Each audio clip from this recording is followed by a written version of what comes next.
I woke to the sound of breathing. It was not my own slow, sleep-heavy rhythm, nor the familiar draft whispering through the old timber of the pack house walls. This was a chorus. A symphony of small, synchronized breaths that filled the still air of my bedroom with a living, pulsing presence. The early morning light, thin and pale as diluted milk, filtered through the cheap cotton curtains. It cast long, distorted shadows across the worn wooden floorboards, shadows that moved. Before I even dared open my eyes, I felt them, the weight of many small bodies surrounding my bed, a perimeter of silent vigilance, the slight rustle of fur against floorboards, the occasional, almost imperceptible whine or the soft click of a nail. My heart, a frantic bird trapped in the cage of my ribs, began to hammer against my sternum. Slowly, deliberately, I forced my eyelids to lift. 20 pairs of eyes stared back at me. They formed a perfect, unnerving circle around my modest bed, sitting within stillness that felt deeply unnatural. Puppies, but not the clumsy, playful cubs of domestic dogs. These were wolf pups, their fur a tapestry of the northern wilds, silver like winter frost, black as a moonless midnight, russet like autumn leaves. Yet it was their eyes that stole the breath from my lungs. Every single pair glowed with a soft, unwavering amber light, an ancient intelligence shimmering in their depths that spoke of deep forests and older magic. No normal wolf pup should possess such a gaze. For 3 weeks I had existed within the intimidating fortress of the North Shadow Pack as a ghost. As the new healer's assistant, a human with a stubborn gift for herbal remedies, I was a necessary inconvenience, tolerated for my usefulness but never welcomed. I mixed tinctures in the shadows, sorted drying herbs in silence, and kept my eyes down. It was safer that way. To be invisible was to be secure. Yet now 20 future guardians of this very pack had shattered that fragile invisibility, sitting in judgment around my cot as if I were a puzzle to be solved. "Hello," I whispered, my voice gravelly with sleep and fear. None of the pups moved. They simply watched, their collective attention a physical pressure that raised goosebumps along my arms. Instinctively, my hand flew to the silver pendant resting against my collarbone, the only piece of my past I had managed to carry into this uncertain present. My grandmother had pressed it into my palm with her final, trembling breath. It was a crescent moon with a tiny, intricate bundle of herbs etched into its center. "For protection, my little blossom," she had whispered, her voice already fading. "And to remind you that even the smallest, most fragile plant can heal the mightiest of beasts." I clutched the cool metal now, seeking an anchor in its familiar contours. The gesture seemed to break some silent stalemate. The largest of the pups, whose fur was the absolute black of a starless sky, took a single, deliberate step forward. His glowing eyes seemed to look not just at me, but through me, peeling back layers of fear and pretense to the core of who I was. In that crystalline moment, understanding dawned, cold and sharp. This was no juvenile mischief, no prank orchestrated by pack members who enjoyed reminding me of my outsider status. The whispers that had slithered through the corridors for weeks suddenly crystallized into terrifying scents, rumors of a coming selection. An ancient, formal ritual to find a Luna, a queen for the most powerful werewolf in generations, King Alaric, the Alpha of Alphas, ruler of the 5 major territories. A ceremony every eligible female was compelled to attend, a selection I, as a human, was never meant to be part of. "But I'm human," I murmured to the circle of luminous eyes as if logic could dispel them. "I'm no one, I'm nothing." I was Ara, the girl with dirt under her nails from digging up roots, with the scent of lavender and yarrow clinging to her clothes. My blonde hair, usually tightly braided, was a messy cloud around my shoulders. I was a fixture in the healer's hut, as notable and noteworthy as a mortar and pestle. I had crafted my own obscurity with care. The black pup tilted its head, and for a fleeting, impossible second, I could have sworn its muzzle twitched into something resembling a smile. A sharp, authoritative knock at my door shattered the fragile silence. I jumped, but the pups remained statuesque, utterly unfazed by the intrusion. Ara. Are you awake? The voice belonged to Nora, the head healer and my stern but fair mentor. The ceremony begins in 1 hour. All unbonded females between 18 and 30 must attend, no exceptions. My mouth turned to dust. I'll be there, I called back, my voice sounding distant and foreign to my own ears. Do not be late, Nora's tone brooked no argument. The Alpha King himself will be presiding. Her footsteps retreated down the hallway, each step echoing the frantic beat of my heart.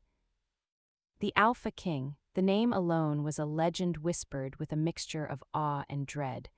They said he stood nearly 7 feet tall in human form, with shoulders broad enough to block a doorway and a gaze that could freeze water. They said he hadn't spoken a word that wasn't a command since the Great War 5 years ago, a conflict that had claimed his entire family and catapulted him to a throne stained with the blood of his enemies. They said his wolf was a creature of nightmare and majesty, its shadow alone enough to send seasoned warriors scrambling. They said many things about King Alaric.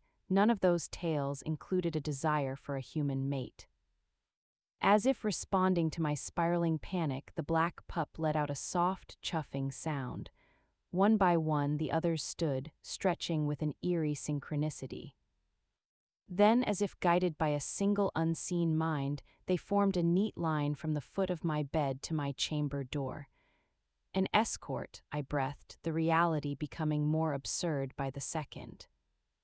Swallowing my fear, I slipped from beneath the thin blanket, acutely aware of my flimsy nightdress and bare feet on the cold floorboards.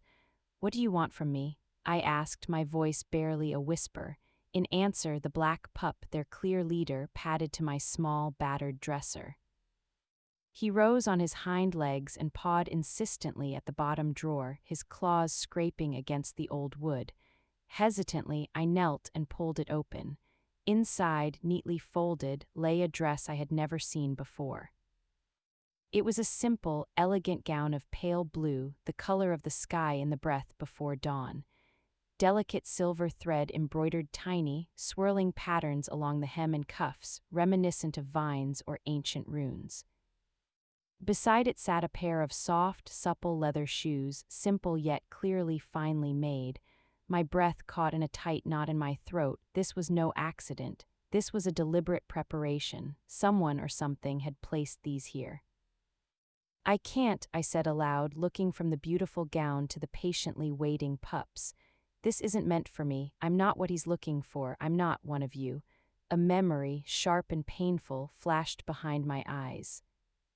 My arrival at the North Shadow border 3 weeks prior, half dead from exposure and grief, my village a smoldering ruin behind me.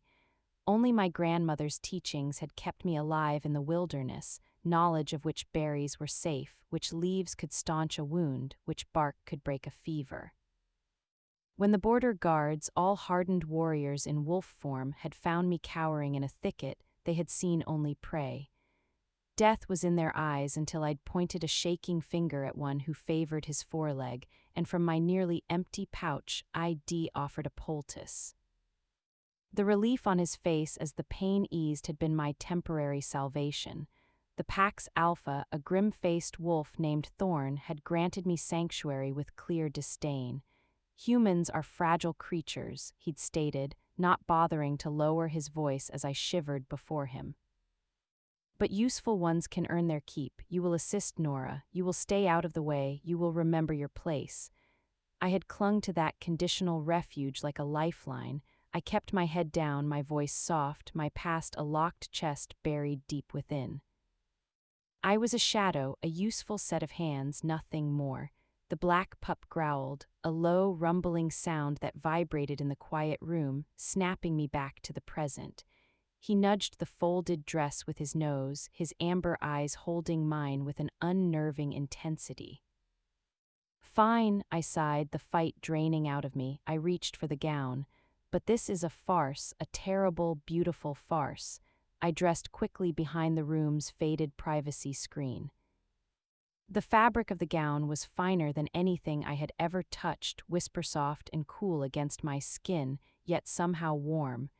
It fit as though it had been tailored for me alone, the seams falling in exactly the right places. The shoes, too, embraced my feet with a perfect familiarity. This was magic, plain and simple. The kind of magic that spoke of deep, old power. When I stepped out and caught my reflection in the small, cloudy mirror propped on the dresser, a stranger stared back. The blue of the dress made my skin glow and my green eyes, which had seen too much sorrow for 20 years, seem brighter, clearer. My unbound blonde hair fell in waves I didn't recognize. For a moment, I looked less like a scrappy survivor and more like a candidate. The pups, patient as stone, watched this transformation. The leader gave a soft, approving yip and the line reformed, a furry pathway to the door. With a deep, steadying breath that did little to calm my nerves, I secured my grandmother's pendant around my neck, feeling its familiar weight settle between my collarbones, a tiny shield against the unknown. Then, with the silent, solemn escort of 20 sacred pups, I left the safety of my small room and stepped into the gauntlet. The North Shadow pack house was a labyrinth of stone and timber, usually humming with the low-grade energy of a powerful, predatory society. But this morning, an unnatural quiet had settled over its halls. The air felt thick, expectant, as if the very stones were holding their breath in anticipation of the ceremony. My procession, a human girl in an incongruously lovely gown, trailed by a solemn guard of wolf pups, cut through this silence like a strange, slow-moving current. The few pack members we encountered in the corridors froze in their tracks. A warrior carrying an armload of firewood nearly dropped his burden, his eyes wide. A pair of young she-wolves, likely candidates themselves, whispered furiously behind their hands, their gazes sharp with disbelief and something that looked remarkably like envy. I kept my eyes fixed on the black pup's tail, using it as a lodestar. I focused on the steady click-click of 20 sets of small claws on polished wood, a rhythm that kept my own feet moving forward when every instinct screamed to retreat to my room, lock the door, and pretend this waking dream had never happened. But the pups had a different destination in mind. Instead of leading me toward the main hall's imposing double doors, where I assumed the formalities would take place, they guided me down a narrower servants' passage, past the now silent kitchens, and toward the rear of the great house. "Where are you taking me?" I whispered into the hushed air, more to myself than to my silent escorts. The black pup glanced back, his amber eyes holding a knowing glint, but offered no answer save for a determined pace. We emerged through a side door into the cool, damp air of the rear gardens. The famous gardens of the North Shadow Pack were a sprawling tapestry of nature and careful design, acres of medicinal herbs, vibrant flowers, and ancient trees where I had spent most of my days in peaceful solitude, harvesting chamomile and valerian root. It was my one haven. Today that haven had been transformed. A path of crushed white quartz stone gleamed against the dark earth, winding through the familiar beds. Flanking it, tall iron braziers burned with clear, hot flames despite the morning sun, their smoke carrying the scent of cedar and sage. The path led to a magnificent archway constructed of interwoven willow branches at the garden's heart, adorned with clusters of small, star-like white flowers I didn't recognize. Their scent was dizzyingly sweet, almost cloying. Beyond the arch, figures moved in the dappled light, dozens of wolves in formal attire. The low murmur of many voices drifted toward me. The ceremony, they had brought me to a private, secluded entrance. My steps faltered, roots of panic twisting in my stomach. "I can't go in there," I breathed, the words tight. "They'll see me, they'll laugh, reject, cast me out." The possibilities were all variations on a theme of humiliation. the black pup turned. He didn't growl, but the look he gave me was one of pure, unwavering insistence. The other pups fanned out behind me, a living barrier blocking any thought of retreat. I was well and truly shepherded. A tall, lean figure detached itself from the shadows near the floral arch. Reed, beta of the North Shadow Pack in Thorn's right hand. His keen eyes, the color of weathered bark, took in the scene, me, pale and tense in my blue gown, surrounded by the circle of pups. His eyebrows, usually so controlled, shot toward his hairline. Ara, his voice was flat with disbelief. What are you doing here, and why are the sacred pups with you? Sacred pups. The title landed with the weight of a stone. The chill that had been creeping up my spine now settled deep in my bones. I don't know, I stammered, clasping my hands to hide their trembling. I woke up and they were in my room. They led me here. Reed's analytical gaze swept over the group, lingering longest on the black pup standing steadfastly between him and me. This is unexpected, he said finally, each word carefully measured. These are no ordinary pups. They are the Alpha King's own charge, born of sacred lines, the future guardians of tradition. They do not involve themselves in pack affairs, and they have never shown interest in a human. He paused, his voice dropping, especially not during a Luna selection. There must be a mistake, I insisted, the plea weak even to my own ears. The sacred pups do not make mistakes, Reed stated, his tone leaving no room for argument. If they have chosen to escort you, then you are meant to be part of the proceeding, like it or not. From beyond the archway, a deep, resonant horn sounded.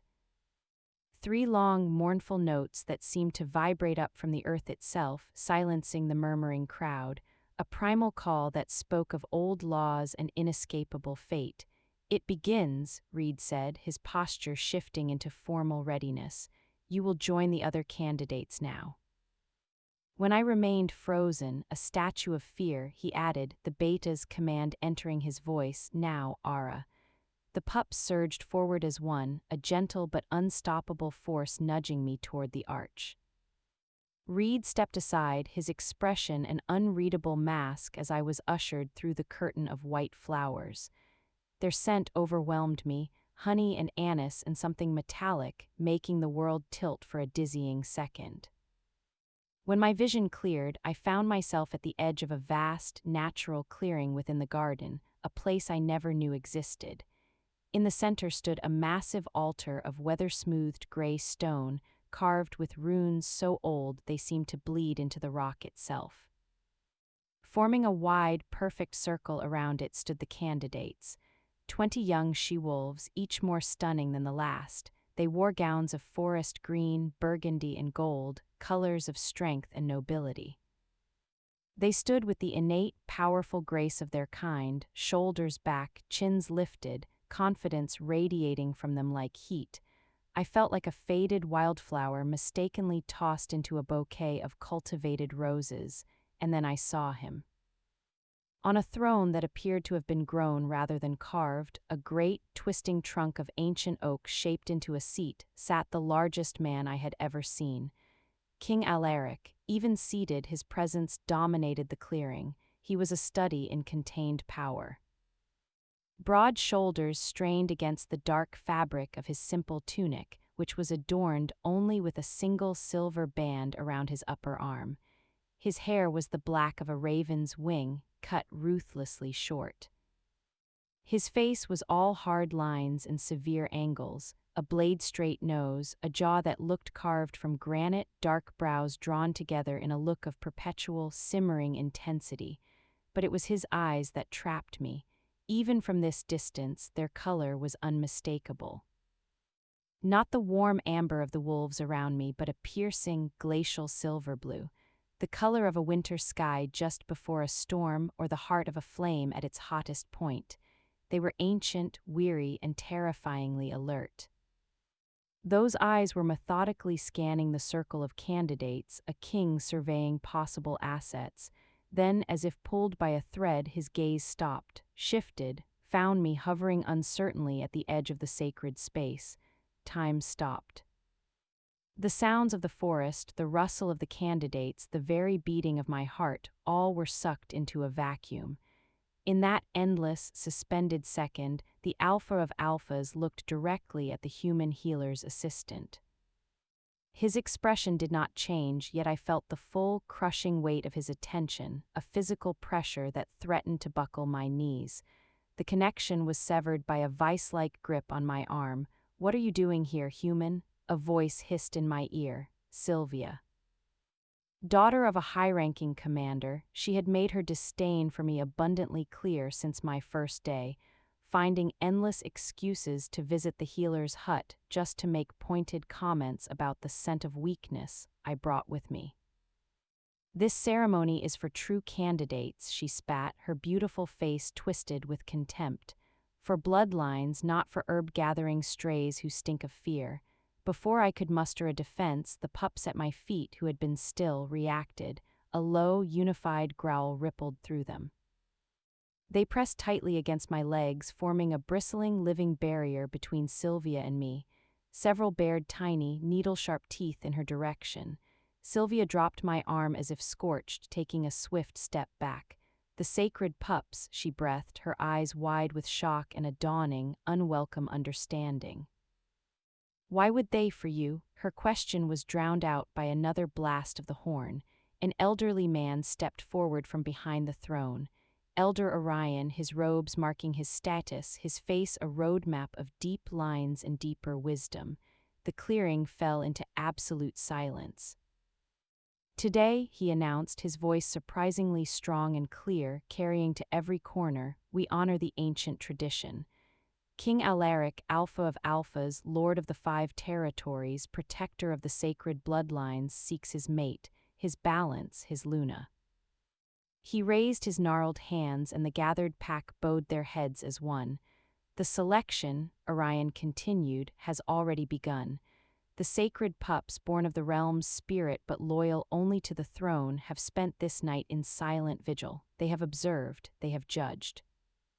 They have chosen those worthy of consideration."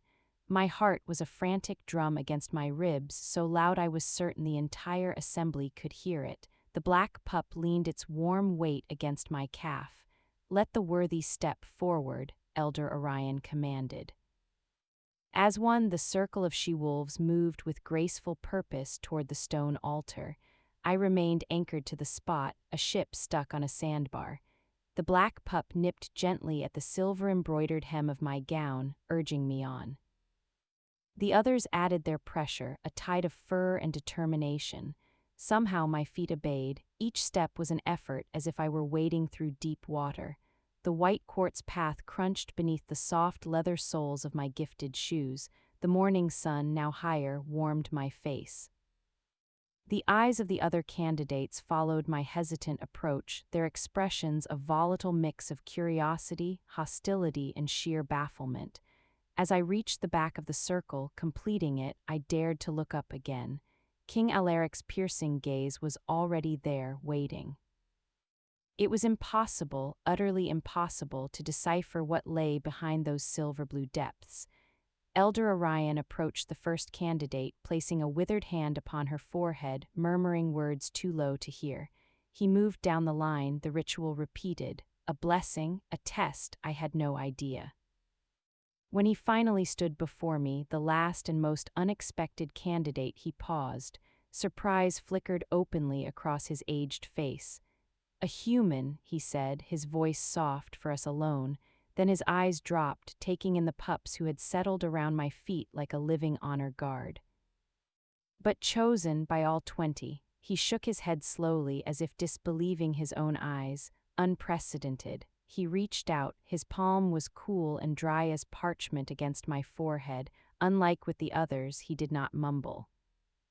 He spoke clearly, his words ringing in the hushed clearing. "The smallest flower often holds the strongest medicine." My grandmother's words, the exact phrase she had whispered when she gave me the pendant. A bolt of pure shock electrified my spine. As he spoke, Elder Orion's eyes fell to the silver crescent moon resting at my throat. He saw the etched herb bundle at its center. His breath hitched audibly. The hand on my forehead trembled just once before he snatched it back as if from a flame. He turned to address the crowd, and when he spoke, his venerable voice shook with unmistakable emotion. "The selection continues. Tonight the moon rises full. Tomorrow our king shall have his Luna." As the gathered pack began to disperse, the candidates led away by solemn attendants, King Alaric rose from his living throne. The clearing emptied with respectful speed until only the king, the stunned elder, and I remained, still encircled by my 20 furry guardians. The Alpha King stepped down from the dais. He moved with a lethal, controlled grace, every step echoing power. He stopped a few paces away, and I was acutely aware of the sheer scale of him, the aura of wild, barely leashed energy that seemed to warp the air around him. Those impossible eyes studied me, stripping away the gown, the ceremony, the fear, seeking something underneath. "What is your name?" he asked. His voice was deep, resonant, like stone grinding against stone at the root of a mountain. I swallowed, my fingers finding the familiar shape of my pendant. It was the only solid thing in a spinning world. "Ara," I whispered. "My name is Ara." The silence that followed my name seemed to thicken the very air. "Ara." King Alaric repeated it, and the single syllable sounded different in his voice. Not just a name, but a question, a statement, a key turning in a long-locked door. He took another step closer, and the black pup Onyx, Lady Freya had called him, moved to sit directly between us, his gaze fixed upward at the king with an air of solemn expectation. For a fleeting moment, something fractured in Alaric's impassive expression. Not surprise exactly, recognition. A fleeting, profound knowing that was gone before I could truly grasp it. "Your Majesty," Elder Orion interjected, his voice still unsteady but firm with duty, "the candidates must prepare for the night's trials, all eligible participants." His glance toward me was fraught with unspoken questions. King Alaric gave a single, curt nod, his eyes never leaving my face. "See that she is properly instructed," he commanded, his tone leaving no room for debate. "All who stand in the circle will be afforded the same preparation. The selection's laws will be followed to the letter." He turned to leave, the movement stirring a breeze that carried his scent to me, pine needles crushed underfoot, cold night air over stone, and beneath it, the wild, smoky essence of a deep woods fire. It was unsettling and compelling all at once. At the edge of the clearing, where the garden began to reclaim its order, he paused and looked back. "The pendant," he said, the words dropping into the quiet like stones into a still pond. "Where did you get it?" My hand closed protectively around the silver crescent. "From my grandmother before she died." Something unreadable passed through his silver-blue eyes, a shadow of an old, deep pain. Without another word, he was gone, disappearing into the dappled shadows of the trees, leaving me alone with the elder and my 20 steadfast guardians. "Come, child," Elder Orion said, and his voice was not unkind, only deeply burdened. "There is much to explain, and the sun does not pause its journey for our confusion." He led me not back to the servants' quarters or the healer's hut, but to a wing of the pack house I had never entered. Here, the hallways were wider, lined with tapestries depicting epic hunts and ancient battles. The air smelled of beeswax and dried lavender. The pups followed in a silent, orderly train, their presence causing every servant and warrior we passed to stop and stare, then quickly bow their heads. "I am Orion," the elder said as we walked. "I have served 5 Alpha Kings, including Alaric's father and his grandfather before him. I have witnessed 2 Luna selections. I have never witnessed this. I don't understand any of it," I admitted, the words tumbling out. "Why would they choose me? I'm human. I don't belong in your traditions." Orion glanced at the pendant, still clutched in my hand. "Perhaps you belong more than you know," he said, his tone cryptic. "The sacred pups are not guided by whim. They are attuned to the oldest magics of our kind. They see potential. They see truth. They see echoes of bloodlines thought lost." He stopped before a heavy oak door and pushed it open. If they have brought you to the circle, there is a purpose. Our task is not to question it, but to navigate its consequences. The room within was spacious and airy, with large windows overlooking the dense forest that bordered the territory. A copper tub steamed in one corner, scented with rosemary and thyme. On a bed larger than my entire previous room lay a set of simple, sturdy clothes, soft leather trousers, a wool tunic, practical gear. It was a silent message. The elegance of the ceremony was over. The trials would demand something else. The first trial begins at moonrise, Orion explained from the doorway. The trial of wisdom. Rest, prepare your mind, a guide will come for you. With a final, inscrutable look at the pups now dispersing to explore the room, he closed the door. The click of the latch felt like the sealing of a fate. I sank onto the edge of the impossibly soft bed, my legs suddenly weak. Onyx jumped up and settled beside me, a warm, solid weight against my hip. "This is madness," I whispered to him, scratching behind his velvety ear. "I'm a healer, not a queen. I don't know the first thing about ruling or werewolf politics or any of this." Onyx tilted his head, then nudged his nose against the pendant where it lay against my chest. He looked up at me, expectant. "It's just a piece of jewelry," I murmured, but even I didn't believe it.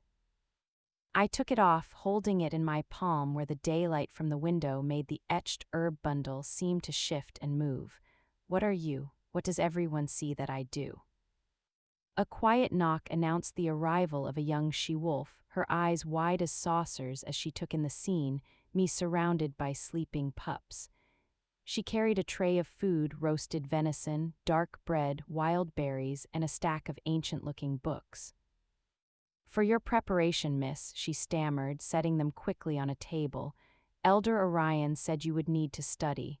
She fled before I could thank her. The top book's title was stamped in faded gold leaf, "The Ancient Rights and Responsibilities of the Luna." My stomach twisted. This was real. They expected me to compete. I ate without tasting, then opened the book. The script was ornate and difficult, speaking of a Luna not as a mere mate, but as a cornerstone. Where the alpha was the head and the fist, the Luna was the heart and the hearth.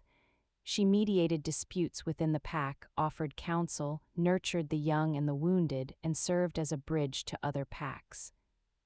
Her strength was not in dominance, but in connection, in an intuitive understanding of the pack's soul.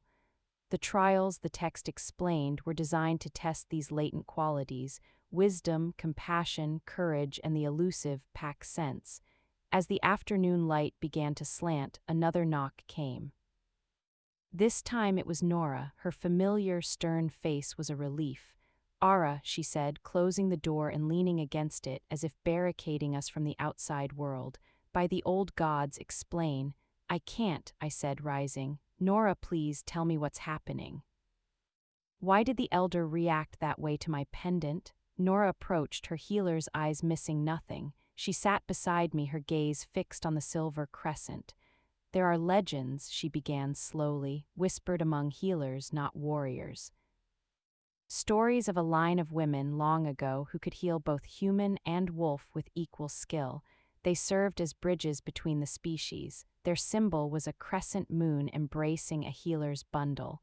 My grandmother was a healer," I said. "She taught me everything." "But she never spoke of werewolves, not directly. Perhaps she was protecting you," Nora suggested gently. "After the Great Division, when the species drew apart, humans with such knowledge and such connections were often targeted. By humans who feared magic and by wolves who feared the old bonds being restored.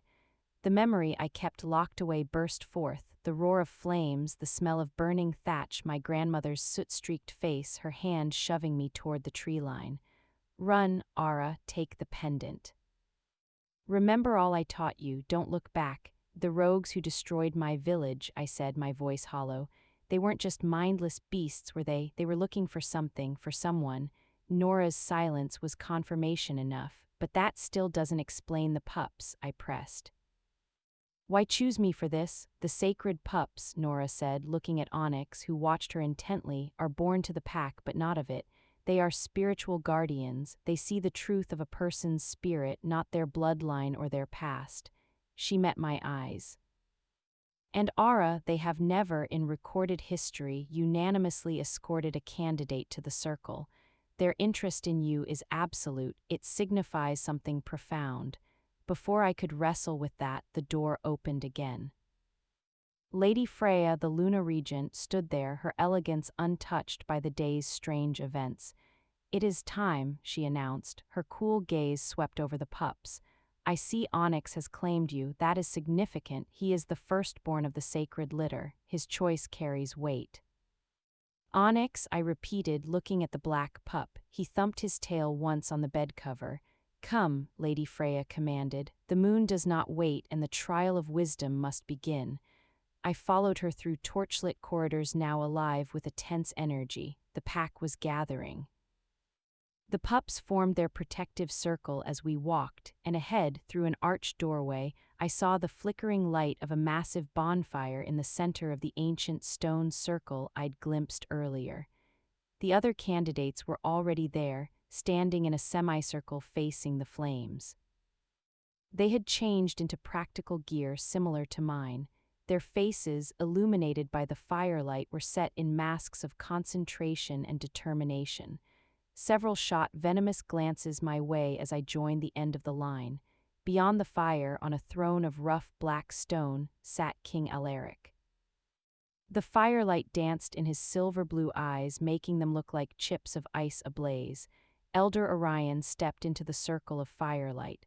Behind him, attendants carried 20 small, lacquered wooden chests, placing them in a line between the candidates and the king.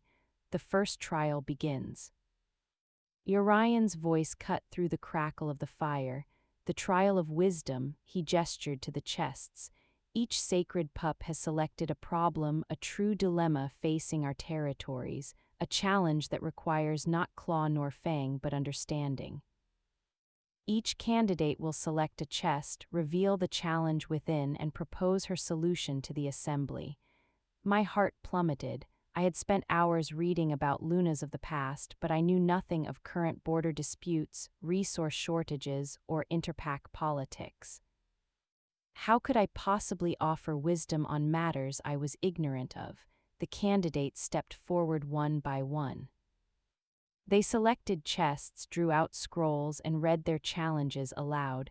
A dispute over hunting grounds with the Eastern Pack, how to handle a group of wolves who refused to follow post-war resettlement orders, justice for a perceived insult against a visiting ambassador. Their answers were confident, rooted in pack law and a clear understanding of the territory's delicate balance. They spoke of measured force, of honor, of precedent. They were impressive, born and bred for this. All too soon it was my turn. Only a few chests remained. Onyx nudged my leg, steering me not toward the nearest, but to a specific one, the smallest chest made of dark, unadorned wood. I lifted the latch with trembling fingers. Inside lay a single scroll. I unrolled it, and in the flickering light read the one sentence written there. "What is the greatest threat to the future of werewolf kind?" I looked up. Every eye in the stone circle was on me. The fire seemed to roar louder. Across the flames, King Alaric's intense gaze was a physical weight. I took a deep breath, the scent of smoke and pine filling my lungs. I thought not of pack law, but of my grandmother's lessons, of burned villages and divided worlds. I spoke from the only truth I knew.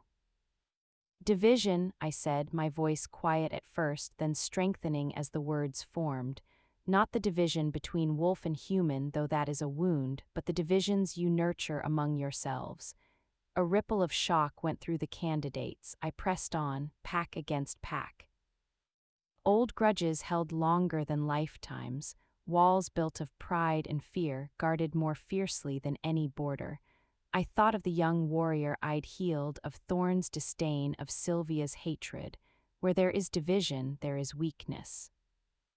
A body cannot thrive if its own limbs war against one another. The greatest healers understand that all bodies, human or wolf, suffer the same when their parts are at odds. The threat is not from outside. It is the crack within your own foundation, and if you do not mend it, the whole structure will falter. The silence that followed was absolute. Even the fire seemed to quiet, as if listening. I saw Elder Orion's eyes widen. I saw the candidates staring, some in outrage, some in dawning thought. King Alaric leaned forward just slightly. The firelight carved the hard planes of his face into stark relief. His expression was still unreadable, but his eyes held a new, fierce intensity. He was not looking at a human girl anymore. He was examining a proposed answer to a question that had haunted him for 5 years. "The first trial is complete," Elder Orion announced, his voice hushed. "The candidates will retire to rest. The second trial, the trial of compassion, awaits at midnight." As the gathering dissolved, I stood rooted, the scroll still in my hand. King Alaric rose from his throne, and then he did something that sent a fresh wave of whispers through the departing crowd. He walked around the bonfire directly toward me. "Walk with me, Ara," he said. It was not a request. He didn't wait for my answer. King Alaric turned and strode toward the tree line, a silhouette of immense power swallowed by the darkness beyond the firelight. The command hung in the air, an unbreakable thread pulling me forward. The pups, led by Onyx, fell in behind me, a silent, furry retinue. We left the warmth and murmur of the stone circle behind, entering the embrace of the ancient forest. The path was faint, a deer trail at best, but the Alpha King moved through the undergrowth with an innate, silent grace. Moonlight filtered through the canopy in ragged silver ribbons, illuminating the proud set of his shoulders, the dark fall of his hair. I followed, my softer footsteps and the gentle pad of the pups the only other sounds in the profound quiet. We walked without speaking for what felt like an age, the distance between us a carefully maintained chasm. The night was alive with its own symphony. The distant hoot of an owl, the rustle of something small in the brush, the sigh of wind through pine needles. Yet his presence dominated it all, a denser shadow among shadows.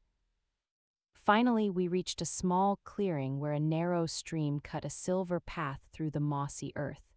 He stopped at the water's edge, staring down at the moon's reflection, shattered and remade by the current. "You speak of division as if you have studied it your whole life," he said, his voice a low rumble that blended with the stream's whisper. He did not turn, "Yet you are a human who walked willingly into a den of wolves. You are a living embodiment of the very divide you name." I stood a few paces behind, my arms wrapped around myself against the chill. "Perhaps that's why I understand it," I replied, my voice steadier than I felt. "I've lived my entire life on the boundary. In the space between, I know what it is to be neither one thing nor the other, and to be viewed with suspicion by both." Now he turned. In the monochrome moonlight, his features were even more stark, more formidable. The silver blue of his eyes seemed to gleam with their own cold light. "Tell me of your grandmother," he commanded. It was not a request for a fond memory, it was an interrogation. My hand rose to my pendant. "She raised me after my parents died. She taught me the language of plants, which ones heal a fever, which ones soothe a burn, which ones bring calm to a troubled mind."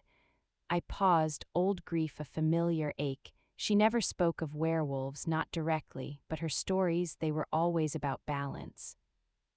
The sun and the moon, strength and gentleness, fury and forgiveness. "And your village?" The question was precise like a surgeon's blade. The memory was a ghost that never left, and his words gave it form. The scent of smoke clawed at the back of my throat.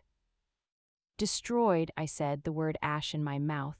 "They came at dusk. Everyone was killed. I was in the woods gathering night-blooming moss for a poultice." I forced myself to meet his piercing gaze, a spark of my own defiance kindling. When I returned, it was all fire and screams. My grandmother found me at the tree line. She was already dying. My fingers tightened on the pendant. She gave me this, told me to run, to remember. I took a step forward, my fear momentarily drowned in a tide of anger. They weren't just rogues, were they? Someone sent them. They were looking for this. A muscle in his jaw tightened, a small ripple of tension in his stony composure. "What do you know of the Great War?" he asked, deflecting my question with one of his own. "Only whispers," I said, "that it devastated the Pax, that you lost your family, that you took the throne in blood and vengeance." "I lost more than family," he said, and for the first time I heard a crack in the armor of his voice, a sliver of something raw and endless. "I lost trust in my advisors, in the other alphas, in the bonds that were supposed to hold us together." He gestured vaguely toward the pups, who sat watching us intently. This selection, it was not my wish, it was demanded by the Council of Elders who believe a fractured king needs a Luna to appear whole again. A humorless, fleeting twist touched his lips, and yet. "Here you are, chosen by all 20 sacred pups, wearing a relic that should not exist. I don't understand what it means," I admitted, the confession leaving me feeling vulnerable. "Neither do I," he said, and the blunt honesty was more shocking than any roar, "but I intend to." He turned abruptly, the moment of revelation over. "The second trial approaches, you should prepare." "Wait." The word left my lips before I could stop it. He paused, his back to me, a wall of impenetrable darkness. "You brought me out here for a reason." "What aren't you telling me?" He was silent for so long I thought he would simply walk away. Then he spoke, his words drifting back to me on the cold air. "The pendant you wear, my mother had one exactly like it." Before the shock could fully register, before I could form a single question, he was moving again, disappearing into the trees with that preternatural speed. The thread between us snapped, leaving me adrift. The pups nudged me, urging me back the way we had come. My mind reeled, a whirlwind of new questions. His mother, Queen Lyra, what was the connection between a werewolf queen and my human grandmother? The pieces were there, dancing just beyond my grasp, forming a picture that both terrified and compelled me. Nora was waiting in my room, her face pale in the lamplight. "The king himself escorted you into the woods?" she asked, her voice hushed. "Ara, that is unprecedented." "Everything about this is unprecedented," I mumbled, sinking onto the bed. Onyx settled beside me, a warm anchor. "Nora," he said, his mother had a pendant like mine. Her breath caught. "Queen Lyra," she whispered. "She was rumored to have certain gifts, a touch that could calm the most enraged wolf, knowledge of old remedies, but it was a closely guarded secret within the royal family. She died in the Great War with the king's father and his younger siblings." "What happened in the war?" I pressed. No one ever gives a straight answer. Nora glanced at the door, then lowered her voice. 5 years ago, the 5 major packs existed in an uneasy truce. King Alaric's father, Macias, sought to unite them properly through alliance, through shared laws. Many opposed this. They preferred the old ways of fierce independence and territorial competition. She leaned closer. A great summit was called. All the Alpha families gathered at the neutral ground of the Stonehaven Temple. It was a trap. An explosion, fueled by magic and black powder, killed almost everyone inside. Royal lines were extinguished in an instant. Alaric wasn't there. He was on the northern border, quelling a skirmish deliberately engineered to draw him away. He returned to find his world in ashes. Nora's eyes were shadowed. His wolf, they say, it broke, then it hardened into something terrifying. He hunted those responsible with a vengeance that still haunts the territories. He united the survivors under his rule, yes.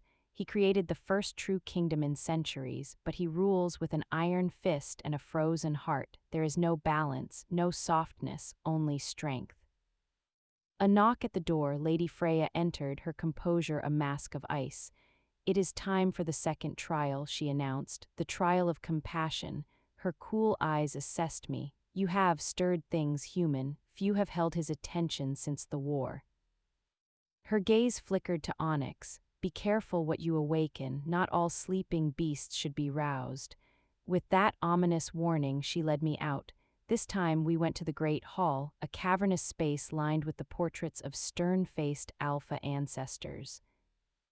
The other candidates stood in a line before a raised dais where King Alaric sat, flanked by Elder Orion and the imposing Alpha Thorn. Before the dais knelt 5 werewolves, their hands bound behind them, heads bowed. "These wolves have committed crimes against the pack and the kingdom," Elder Orion declared. "Each candidate will hear one case and determine the judgment. Aluna must balance the scales, justice with mercy, law with heart." One by one, the candidates stepped forward. The crimes were theft, insubordination, breaking of border patrol protocols. The judgments were swift and severe: lashings, demotion, exile. Some candidates seemed to relish the opportunity to demonstrate their decisiveness, their sentences echoing the unyielding stone of the hall. Then it was my turn. The final prisoner was brought forward, a young woman hardly older than myself. Her eyes were downcast, her spirit seeming broken. "This wolf," Elder Orion intoned, "was caught attempting to flee our territory with sealed scrolls detailing our western defensive positions. She intended to sell them to the rival Silver Maw pack in exchange for sanctuary for herself and a younger sibling." A wave of disgusted mutters swept the hall. Betrayal was the ultimate sin. I knelt before her, ignoring the startled intake of breath from the elders. "What is your name?" I asked softly. She looked up, shocked at being addressed directly. "Mira," she whispered. "Tell me why, Mira." "My brother," she said, her voice gaining a sliver of strength. "He is sick. The Silver Maw have a healer who specializes in his illness. We petitioned for permission to seek treatment there. It was denied." "On what grounds?" I asked, though I dreaded the answer. Her chin lifted, a flicker of defiance. "Because our father died in the Great War, fighting against King Alaric's forces. Our family name is marked. We are considered untrustworthy." I rose and turned to face the dais. The hall held its breath. "Is this true?" The silence was absolute, thick with tension. No one directly questioned the king. After a heavy moment, Alaric gave a single, slow nod. "Her father chose his allegiance. Consequences follow bloodlines. This is our way." I looked back at Mira, seeing the desperate love for her brother warring with her shame. She had chosen a terrible path, but its root was not malice, it was devotion. "May I examine her brother?" I asked, turning my request to both the king and the elder. Orion looked startled. "That is not part of the trial procedure." Nevertheless, I insisted, finding a core of steel within myself. "I cannot pronounce a just judgment, a compassionate judgment, without understanding the full truth of the situation. If the law is meant to heal the pack, not just punish it, then I must see the wound." King Alaric's eyes narrowed. The entire hall waited. After what felt like an eternity, he gave a short, sharp nod. "Bring the boy." While we waited, I returned to Mira. "What are his symptoms?" "Fever that comes and goes," she said, hope daring to kindle in her eyes. "Weakness, a deep pain in his joints that keeps him from being able to shift fully. Moonflower syndrome, rare but unmistakable. Treatable with a precise regimen of sunlight herbs and moon-drenched teas, ingredients I knew grew in the North Shadow's own gardens." The guards returned with a small, frail boy, his face flushed, his breathing labored. I went to him, ignoring everyone else. "Hello, Darren," I said gently. "I'm Ara."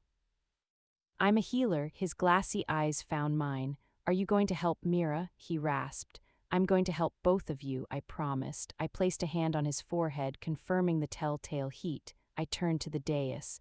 "This boy has moonflower syndrome. I can treat him here. There is no need for him to go to the Silver Maw or for his sister to betray us for a cure." I drew myself up, looking directly at King Alaric. "My judgment is this: Mira will work under my supervision in the healing hut for 1 full moon cycle. Her labor will be her penance, and she will learn the skills that could have saved her brother. Darren will receive treatment. Both will be given the chance to prove their loyalty through service and healing, not judged forever by a father's choice in a war that orphaned them." The hall was tomb silent. I had not only questioned the king, I had challenged the very bedrock of inherited guilt and punishment. King Alaric stood. He descended from the dais, his footsteps echoing, and stopped directly before me. I forced myself not to flinch. "You would defy our traditions," he said, his voice a low, dangerous thrum. "Challenge the laws that have kept order in blood and grief." "I would try to heal what is broken," I replied, meeting his stormy gaze. "Isn't that the true duty of a Luna?" Something shifted in the depths of his eyes, not anger, something more complex, more devastating. A glimpse of the grief Nora had spoken of, raw and endless, before the shutters slammed down again. He turned to the assembly, his voice booming through the silence. "The human candidate has spoken. Her judgment stands. The trial of compassion is complete." As the guards led Mira and Darren away, the girl looked back at me, her eyes shining with tears of stunned gratitude. The other candidates stared, their expressions a mixture of shock, resentment, and newfound, wary respect. Lady Freya approached as the hall emptied. "The final trial begins at dawn," she said, her voice neutral. "The trial of courage." She lined in her whisper for me alone. "You have his attention now, human. The question is, what will you do with it?" Sleep was a futile pursuit. I lay on the lavish bed, staring at the timbered ceiling as the moon traced its path across the sky outside the window. Onyx was a warm, steady pressure against my side, a silent sentinel. The other pups were scattered around the room like living shadows, sleeping with the deep, peaceful breaths of the innocent. My mind churned, a whirlpool of images: King Alaric's piercing gaze, Mira's grateful tears, the heavy weight of the double crescent resting against my sternum. My mother had one exactly like it. The words echoed, a mystery wrapped in a deeper enigma. What was the link between a werewolf queen and the human healer who raised me? The pieces were there, the pendant, the healing knowledge, the secrecy, but they formed a picture my mind refused to fully assemble. A soft, gray pre-dawn light was just beginning to bleed into the room when Nora entered without knocking, her face grim in the dimness. "The final trial," she said, her voice hushed and urgent. "It begins now." She tossed a bundle of clothing onto the bed: sturdy, dark leathers, a wool-lined tunic, thick socks, practical clothes for hard travel. The trial of courage, it tests not just bravery, but will. The strength to face what you fear and walk through it. I dressed quickly, my fingers fumbling with the unfamiliar buckles. "What exactly is the trial?" Nora's expression was somber. "It tests your connection to the sacred pups and to the spirit of the pack itself. Each candidate enters a place of testing with only their chosen pup as companion." She helped me secure my grandmother's, Queen Lyra's, pendant beneath the tunic. "You must trust Onyx completely." A knock sounded, this time from a stern-faced guard. "The gathering is assembled at the Eastern Bluff." The Eastern Bluff marked the very edge of the North Shadow territory.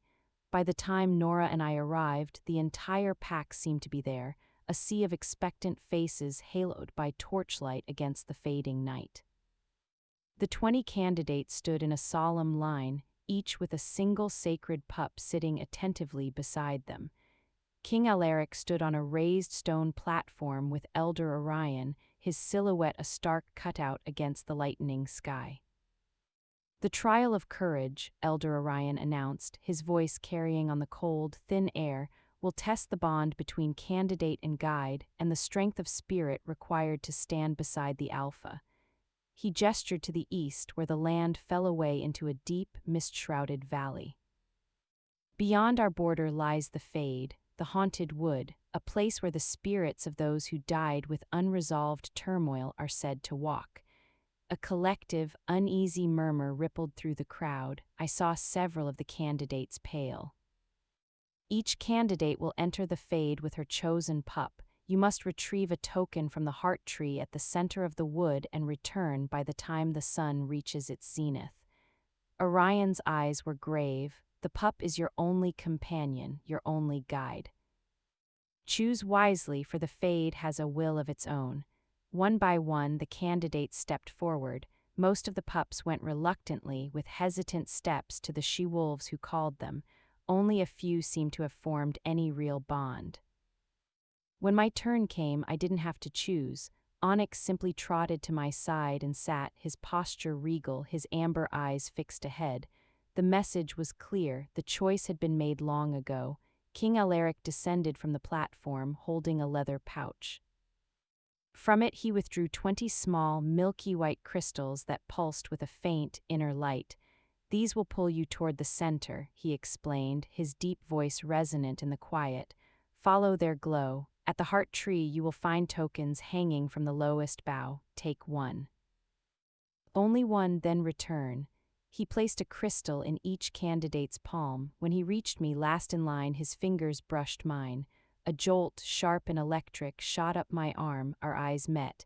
In the flat gray dawn light, his were the color of a frozen lake. "The trial of courage reveals truth," he said, his voice so low only I could hear. "Not the truth we wish for, but the truth we are. Remember who you are in the darkness, Ara."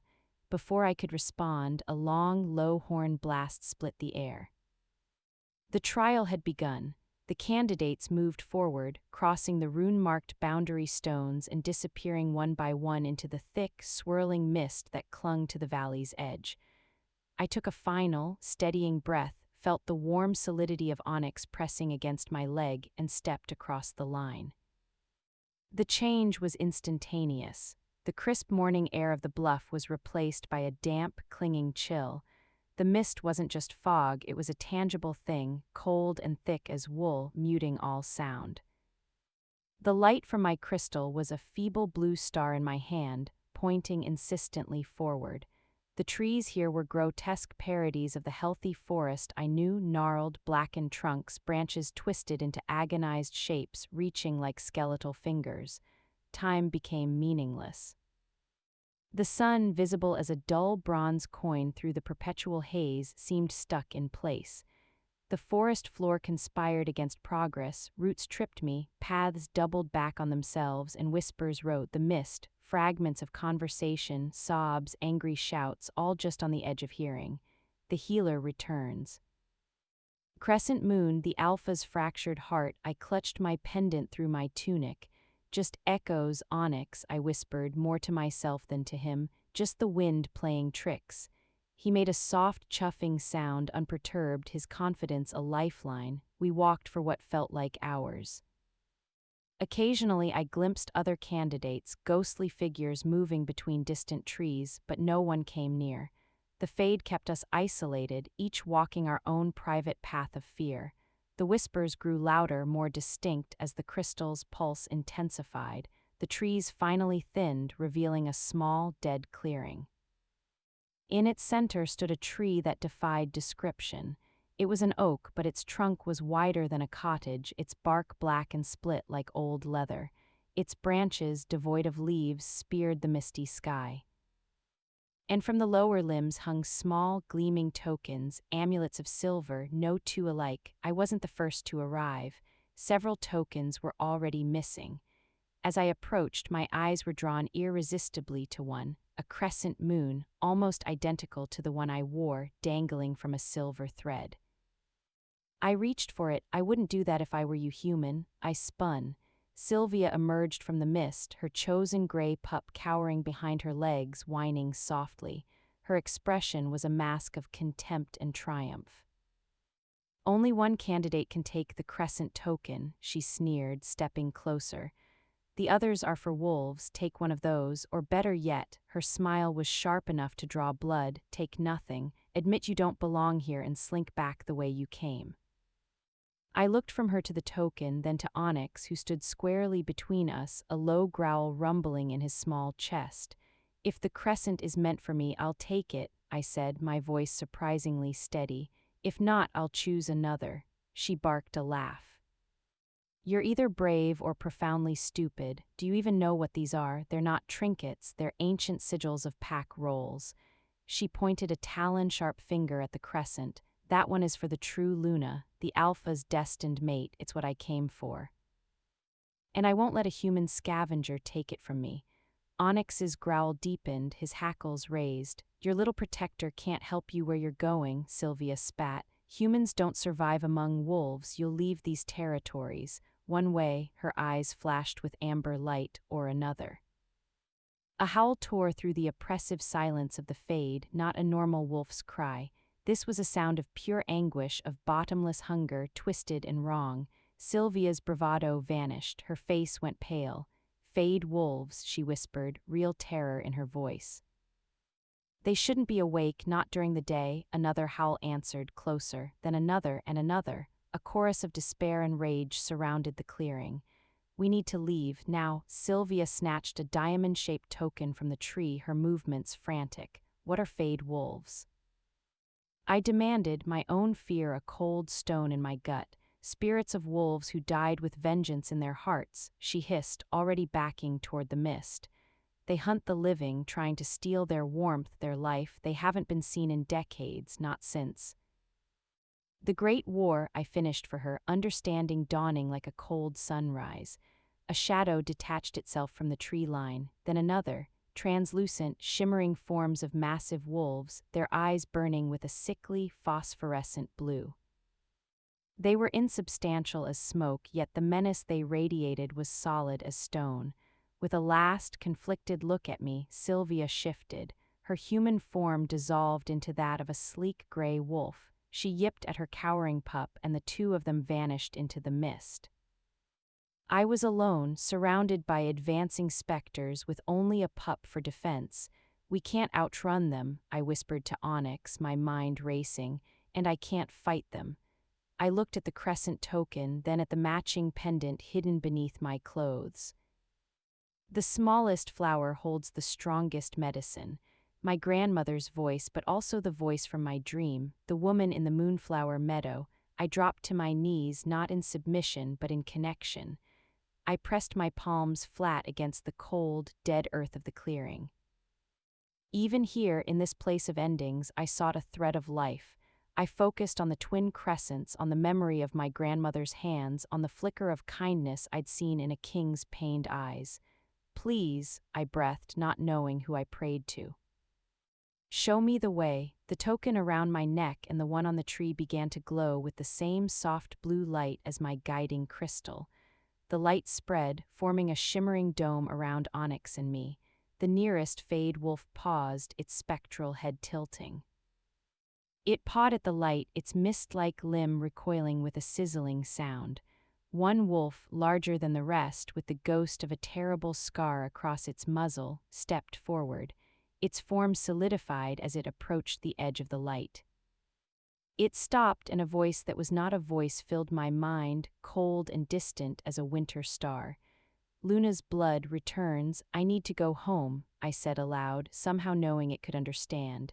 "To the pack, please let us pass." The scarred wolf stared at me, through me, for an eternity.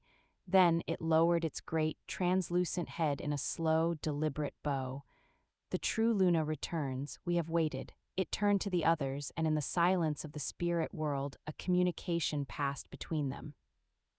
As one, they stepped back, parting to form a corridor through their ranks, a path that led not back the way I had come, but toward the east, where the sun was struggling to burn through the mist.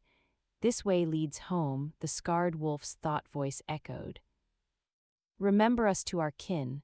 With my heart pounding a frantic rhythm against my ribs, I reached up and took the crescent token from the branch. It was warm in my hand. I slipped its cord over my head, letting it rest beside my pendant. Then, with Onyx pressed so close I could feel his heartbeat, I stepped forward into the path the fade wolves had opened. The haunted woods seemed to reshape themselves around us. The twisted trees leaned away. The oppressive mist thinned, replaced by streams of genuine, golden sunlight.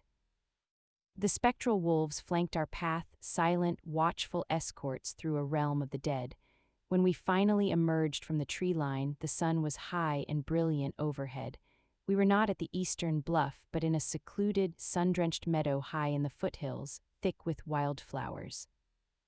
And standing at its center, alone, was King Alaric. He watched us approach, his expression unreadable.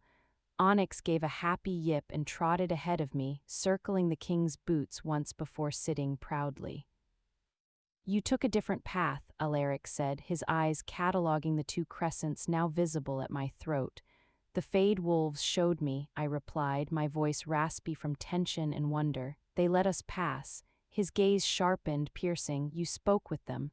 They communicated. They called me Luna's blood. They said they had been waiting.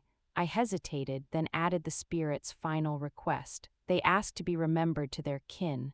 A profound stillness settled over him. He closed the distance between us in 2 strides, his movement fluid and silent. His large hand reached out, his fingers surprisingly gentle as they lifted the new crescent token, examining it without removing it. The crescent of the true Luna, he confirmed, his voice hushed. No candidate has borne this from the Fade in living memory. Most never even see it among the branches. He released the token, his fingers then brushing the older pendant beneath my tunic. And you wear its twin, a relic of my house lost to tragedy. My grandmother gave it to me, I said again, the mystery tightening around us both. But if it was your mother, then how? Your grandmother, he said, watching my face with an intensity that felt like being physically unraveled, was Alara, the royal healer, my mother's most trusted friend. She vanished the night of the attack. Many assumed she died in the flames. Memories, sharp and fragmented, cut through me, my grandmother's sadness when the moon was full, her fierce insistence that I learn the old ways. Her stories of a faraway court where healing was the highest art. She never told me, I whispered, the world tilting on its axis. She was protecting you, Alaric said, and there was no doubt in his tone. There were factions that wanted every thread of the old royal line severed. Alara took something precious that night and hid it among humans. His silver-blue eyes held mine, and in them I saw the dawning of a truth so vast it threatened to swallow me whole. She didn't just take a pendant, Ara, she took a child, my infant cousin, the daughter of my mother's sister, thought to have perished with the rest. The meadow, the sun, the scent of flowers, all of it receded into a buzzing distance. The truth landed not as a shock, but as a deep, resonant click, the final piece of a puzzle I hadn't known I was assembling. I'm not just a human healer, I breathed. No, King Alaric said, and for the first time I saw something other than ice or fury in his gaze. I saw a flicker of wonder. You are the last living spark of my mother's bloodline. You are Pack. As he spoke, a strange warmth bloomed in my chest, right where the pendants lay. It spread through my veins like liquid sunlight, a tingling, awakening sensation. My senses sharpened explosively. I could smell the pollen on each individual flower, hear the beat of a butterfly's wings yards away. It's happening now, Alaric said, recognition dawning in his eyes. Your first shift, the trials, your heritage, they have awakened what was dormant. Fear and a wild, exultant joy warred within me. What do I do? Don't fight it, he instructed, his voice a low, steady anchor. Let her come forward, she has been waiting a long time to be free. I fell to my knees in the soft grass as the transformation took me. It was not pain, but a profound reordering, a homecoming. Bones reshaped, senses expanded, and a new, powerful awareness flooded my being. In moments, I stood on 4 strong legs, my human perspective replaced by a richer, deeper world of scent and sound. King Alaric shifted beside me. His wolf form was majestic and terrifying, a giant of midnight black fur and muscle, his eyes the same piercing silver blue. He lowered his massive head until we were eye to eye. You are silver, his voice echoed in my mind, a new and wondrous form of communication opening between us. Like moonlight on snow, like your grandmother, the queen, I looked down at my reflection in a nearby stream. A sleek, powerful she-wolf with a coat of shimmering silver-white stared back, my eyes the same green as before. And around my eyes, etched in slightly darker fur, were the faint, unmistakable markings of a crescent moon. The Luna has returned, Elder Orion's odd thought voice joined ours from a distance. the circle is complete. One by one, the sacred pups emerged from the tree line, not just onyx, but all 20 having found their own way. They surrounded me, their small bodies pressing close in a cascade of acceptance and belonging. Their presence completed a circuit, connecting me to a deep, humming well of energy, the collective spirit of the pack. King Alaric's massive wolf circled mine, a gesture of protection and recognition. 5 years I have ruled through strength alone. His mind voice was thick with an emotion I could now feel as clearly as my own. 5 years the kingdom has known justice without mercy, power without healing. He stopped before me. The sacred pups chose wiser than any of us knew. They found not just a candidate, but the last of my blood, the one who could truly help me heal what was broken. In that sunlit meadow, with the pups between us and the truth finally laid bare, I understood my grandmother's life's work. She hadn't just been teaching me to heal bodies, she had been preparing me to mend a broken world. What happens now? I asked, the thought forming as naturally as breath. King Alaric's silver-blue gaze held mine, and in it I saw the first, faint glimmer of a future not written in blood and isolation. Now, he said, we begin again, together. As the sun reached its zenith, a single, triumphant howl rose from the Alpha King, joined a moment later by my own new voice. It was a sound of return, of awakening, of a balance long lost, finally restored. The howl that had begun as King Alaric's solitary call, joined by my own untried voice and then by the answering cries of the entire North Shadow pack gathered at the bluff, echoed across the territories. It was a declaration. An announcement written in sound waves that every wolf with keen ears would hear and understand. The Luna has been found. In the sunlit meadow, the world had shrunk to the feel of soft grass under my new paws, the overwhelming symphony of scents, and the profound, silent connection thrumming between me and the massive black wolf who was my king and my cousin. The mind link was a river of unspoken thought and feeling. I felt the pack's distant roar not just as sound, but as a wave of shock, curiosity, disbelief, and for some, a flicker of hope. I felt Alaric's own emotions, a tightly controlled storm of relief, wary astonishment, and a protective instinct so fierce it was like standing near a forge. Can you stand? His thought voice was careful, as if speaking to a startled fawn. I took a tentative step. My limbs were longer, stronger, yet strangely familiar, as if I'd always known how to move this way. I think so. The shift back is less instinctive the first time. Focus on your human form. Remember your 2 legs, your hands. I closed my eyes, a human habit that felt odd in this shape, and pictured myself. The feel of the pendants against my skin, the weight of my hair, the shape of my fingers clutching herbs. A warmth spread through me, a reverse of the awakening, and in a dizzying rush I was kneeling in the grass again, human, the fine leathers straining slightly across shoulders that felt new. Alaric shifted back in a blur of motion, resuming his imposing human form. He offered a hand. I took it, his grip engulfing mine, and he pulled me to my feet with effortless strength.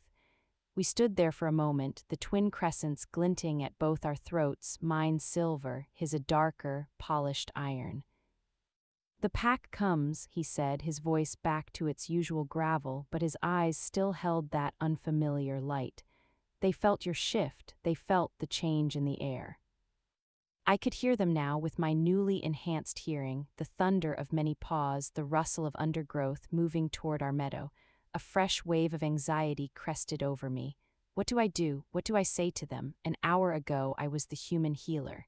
Now, he said, his gaze unwavering, you are Princess Ara of the royal bloodline, chosen by the sacred pups, proven in the ancient trials and acknowledged by the spirits of the Fade. You stand as my Luna. He paused, and a shadow of his old severity returned. They will not all be pleased, Thorn, Sylvia, others who sought the position or distrust anything soft. He looked at me and the severity softened a fraction.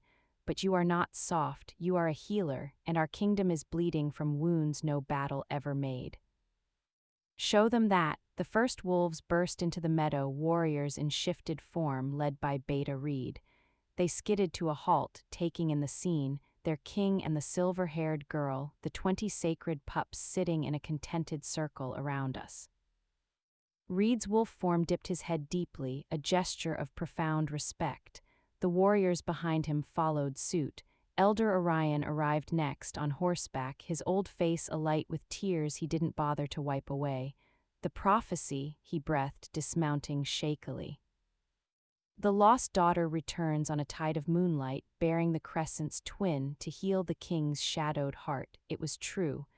Then came the rest, the full might of the North Shadow pack, and among them the other candidates. I saw Sylvia back in human form, her face a pale, stunned mask. She looked from me to Onyx, who sat proudly at my feet, and something in her defiant posture crumpled. She averted her eyes. Alpha Thorn shouldered his way to the front. His expression was granite. He looked at Alaric, then at me, his nostrils flaring as he took in my new scent, no longer purely human, but woven through with wild, silver moonlight and pack magic.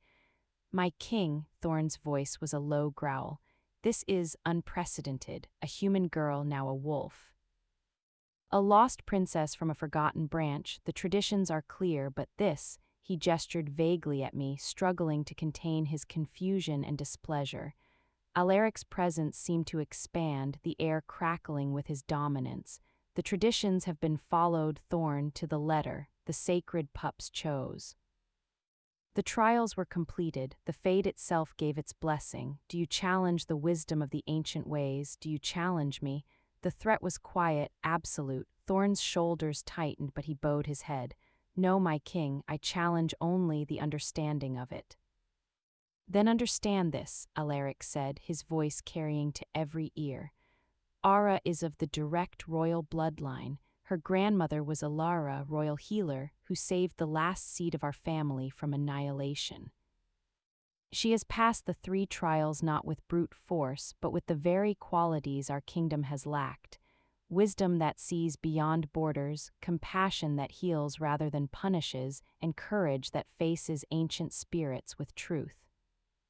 He placed a hand on my shoulder, a gesture of solidarity that sent a jolt through the pack. "She is my Luna. From this moment, her authority is second only to mine. Her safety is the safety of the realm. Is that understood?" A ragged chorus of "Yes, Alpha" rippled through the crowd, though some voices were more fervent than others. The walk back to the North Shadow pack house was a surreal procession. I walked beside Alaric, the pups forming a vanguard and rear guard around us. The pack flowed behind and around us, a river of curious, wary, and awestruck wolves. Whispers trailed in our wake, smells of moonlight and old magic. The Fade wolves bowed to her. She judged Mira with mercy. "A healer as Luna, what will the other alphas think?" We were taken not to the guest wing, but to the heart of the fortress, the royal quarters. The rooms were spacious, austere, and beautiful, with woven tapestries depicting the moon's phases and furniture carved from dark, fragrant wood. A connecting door stood slightly ajar, leading to what I presumed were the king's chambers. Lady Freya was there, waiting. She executed a perfect, formal curtsy. "My Luna," she said, her voice neutral, expertly hiding any personal feeling, "I am at your service to facilitate your transition. Your belongings have been moved, a guard detail is being assigned." The reality of it crashed down. This wasn't a room for a trial candidate. This was a permanent residence, a cage of obligation and scrutiny. "Thank you, Lady Freya," I said, my voice sounding small. Alaric lingered at the doorway. "Rest, the formal coronation ceremony will be at the full moon 3 nights hence. Until then, the pack and the other territorial alphas must be notified." He hesitated, his silver-blue eyes searching mine. "Nora has been summoned. She will attend you as your personal healer and a familiar face." He left, closing the door with a soft but definitive click. I was alone in the vast, silent room. Onyx, who had followed me in, jumped onto the enormous bed and curled up, watching me. The rest of the day was a blur. Nora arrived, her professional demeanor frayed at the edges by emotion. She checked me over with her healer's hands, pronouncing my first shift miraculously smooth. She also brought a tincture for the emotional shock, which I drank gratefully. Servants came with food I couldn't eat and armloads of clothing, formal gowns, hunting leathers, all in shades of silver, blue, and white, the colors of the royal house. A stern-faced she-wolf named Kira was introduced as the head of my personal guard. Through the window, I watched the pack go about its life. I saw Mira, looking dazed but purposeful, carrying a bundle of herbs toward the healer's hut, beginning her penance and her new path. I saw the other candidates gathered in tense knots, casting glances up at my window. As dusk fell, a quiet knock came. It was Elder Orion. "May I enter, my Luna?" "Please," I said, grateful for any conversation that wasn't about protocol. He sat across from me, his old eyes kind. "The weight feels immense, does it not?" "Like wearing a mountain as a cloak. I don't know how to do this," I confessed. "I know how to make a poultice, I don't know how to be a symbol." "You already began," he said, "in the trial. You saw a wound in the pack, the inherited guilt of Mira and her brother, and you offered a healing, not just a punishment. That is the essence of it." He leaned forward. "The king rules from a place of strength and law. You must learn to rule from a place of connection and heart. Listen more than you speak. Observe, the pack will teach you." "And the other alphas?" I asked, voicing my deepest fear. "They won't accept a half-human, newly shifted healer as queen." Orion's face grew grave. "No. They will not. The Stonehold Alpha to the north, Grim, is traditionalist and warlike. The Sunstrider Alpha to the south, Selene, is proud and isolationist. They respected Alaric's raw power, but this will be seen as vulnerability, a softening." He sighed. "The coronation will be a test. The first of many." After he left, the silence felt heavier. I stood at the window, watching the moon rise, a silver sliver in the velvet sky. My moon. The click of the connecting door opening made me turn. Alaric stood there out of his formal wear in a simple dark tunic. He looked tired. The mask of the unshakable king was down just for a moment. "You should sleep," he said. "So should you," I replied. A faint, almost imperceptible smile touched his lips. It vanished like a ghost. Sleep is a luxury kings and new lunas rarely afford. He walked to stand beside me at the window, following my gaze. "The moon will be full for your coronation. The ritual is ancient. It binds our authority together before the pack and the gods." "What does it involve?" I asked, dreading the answer. "Vows, a mingling of blood on the sacred stone, a joint howl under the moon's eye." He glanced at me. "It is symbolic. It creates a bond, a channel for our shared power to flow through for the good of the pack." A bond, the word hung between us, laden with meanings I wasn't ready to examine. "Alaric," I said, using his name for the first time without title. He went very still. "The Fade Wolves, they said Luna's blood returns. Did they mean my bloodline or something else?" He was silent for a long time, his profile sharp against the moonlight. "My mother," he said finally, each word weighted, "was said to be a spirit talker. A rare gift, even among royals. She could commune with the ancestors, with the spirits of places. It was why she was such a wise queen." He looked at me, and in his eyes I saw the ghost of the boy who had lost her. The pendants were hers. "One for her sister, your grandmother. They were foci for that gift. I believe you have it too. It is why the Fade Wolves responded to you, why the sacred pups were drawn. It is not just healer's magic you carry, Ara. It is something deeper, something older." The revelation settled into the growing tapestry of my new identity. Healer, princess, wolf, Luna, and now spirit talker. The weight of it was crushing. As if sensing my spiral, he spoke again, his voice low. "You are not alone in this. For 5 years I have carried my burdens alone, no longer." He didn't touch me, but his presence was a solid wall against the chaos. "We will learn this together." He left as quietly as he had come, leaving me with my thoughts and the rising moon. I looked down at the twin crescents in my palm. They were no longer just a reminder of my grandmother. They were a key to a past I never knew and a compass for a future I could barely imagine. The smallest flower had taken root in stony ground. Now it had to find a way to bloom, or be crushed by the very kingdom it was meant to heal the 3 days before the full moon passed in a relentless, exhausting blur. My life became a lesson in existing as a symbol. I was measured for my coronation robe, a breathtaking, heavy garment of silver-threaded velvet the color of a winter moon, with a cloak lined in white wolf fur. I endured etiquette lessons from a dour-faced elder who corrected my posture, my tone, even the way I held a goblet. A Luna's grace must be innate, a reflection of the pack's harmony, she intoned, as I struggled not to trip over the unfamiliar train of a practice gown. The only respite was my time with Nora in a newly designated private stillroom and my nightly walks with Onyx and the sacred Pups.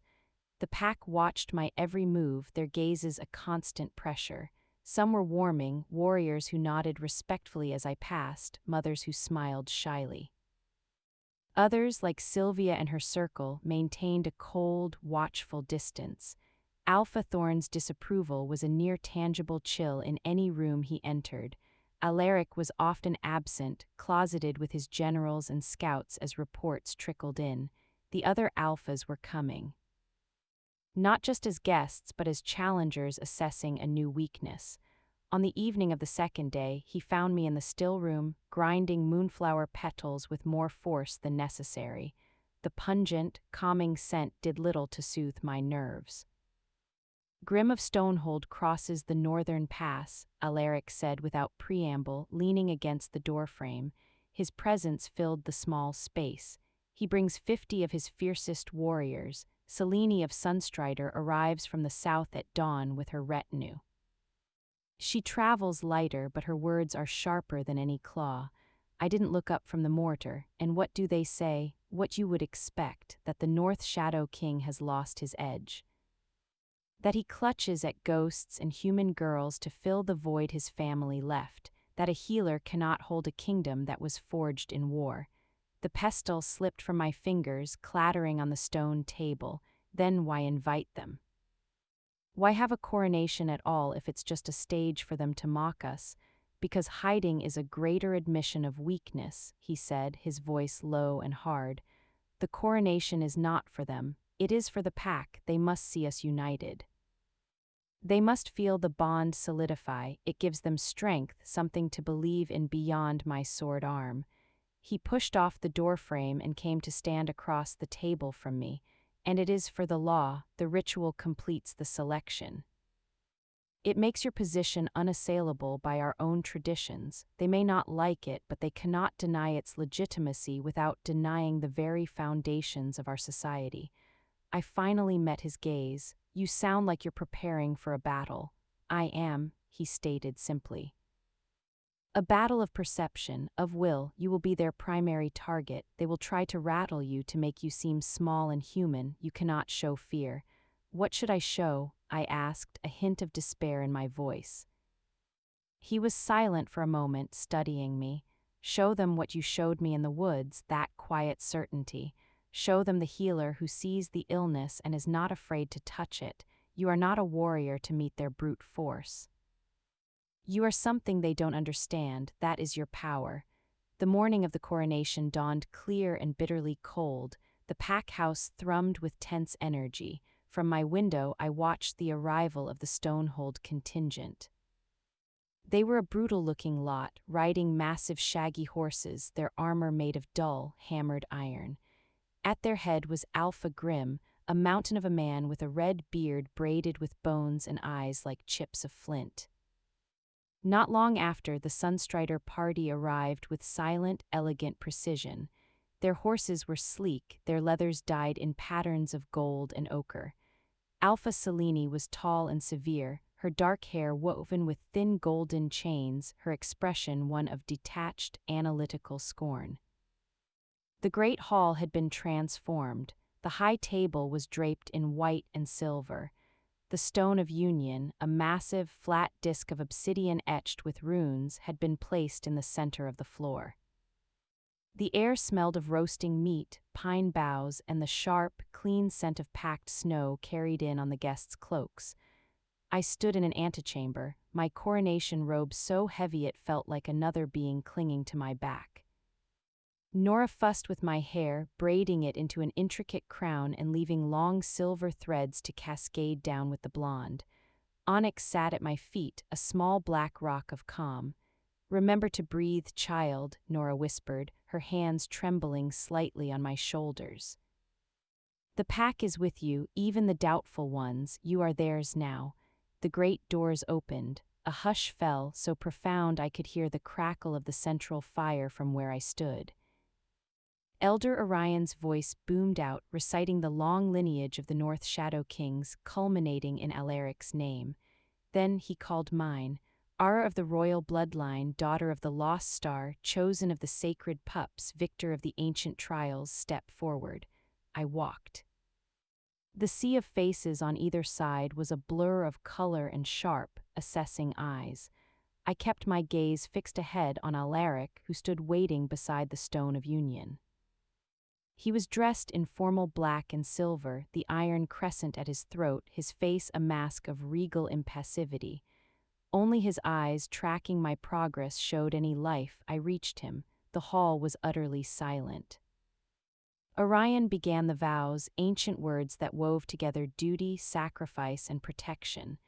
Alaric spoke his part, his voice resonant and sure, promising to guard the pack with his life and to honor his Luna as his equal in rule. Then it was my turn. My voice seemed too small for the vast space. I swear to serve the heart of the pack, to heal its wounds, to listen to its whispers, to stand as a shield for the weak and a voice for the silent. I offer my strength not in claw, but in connection.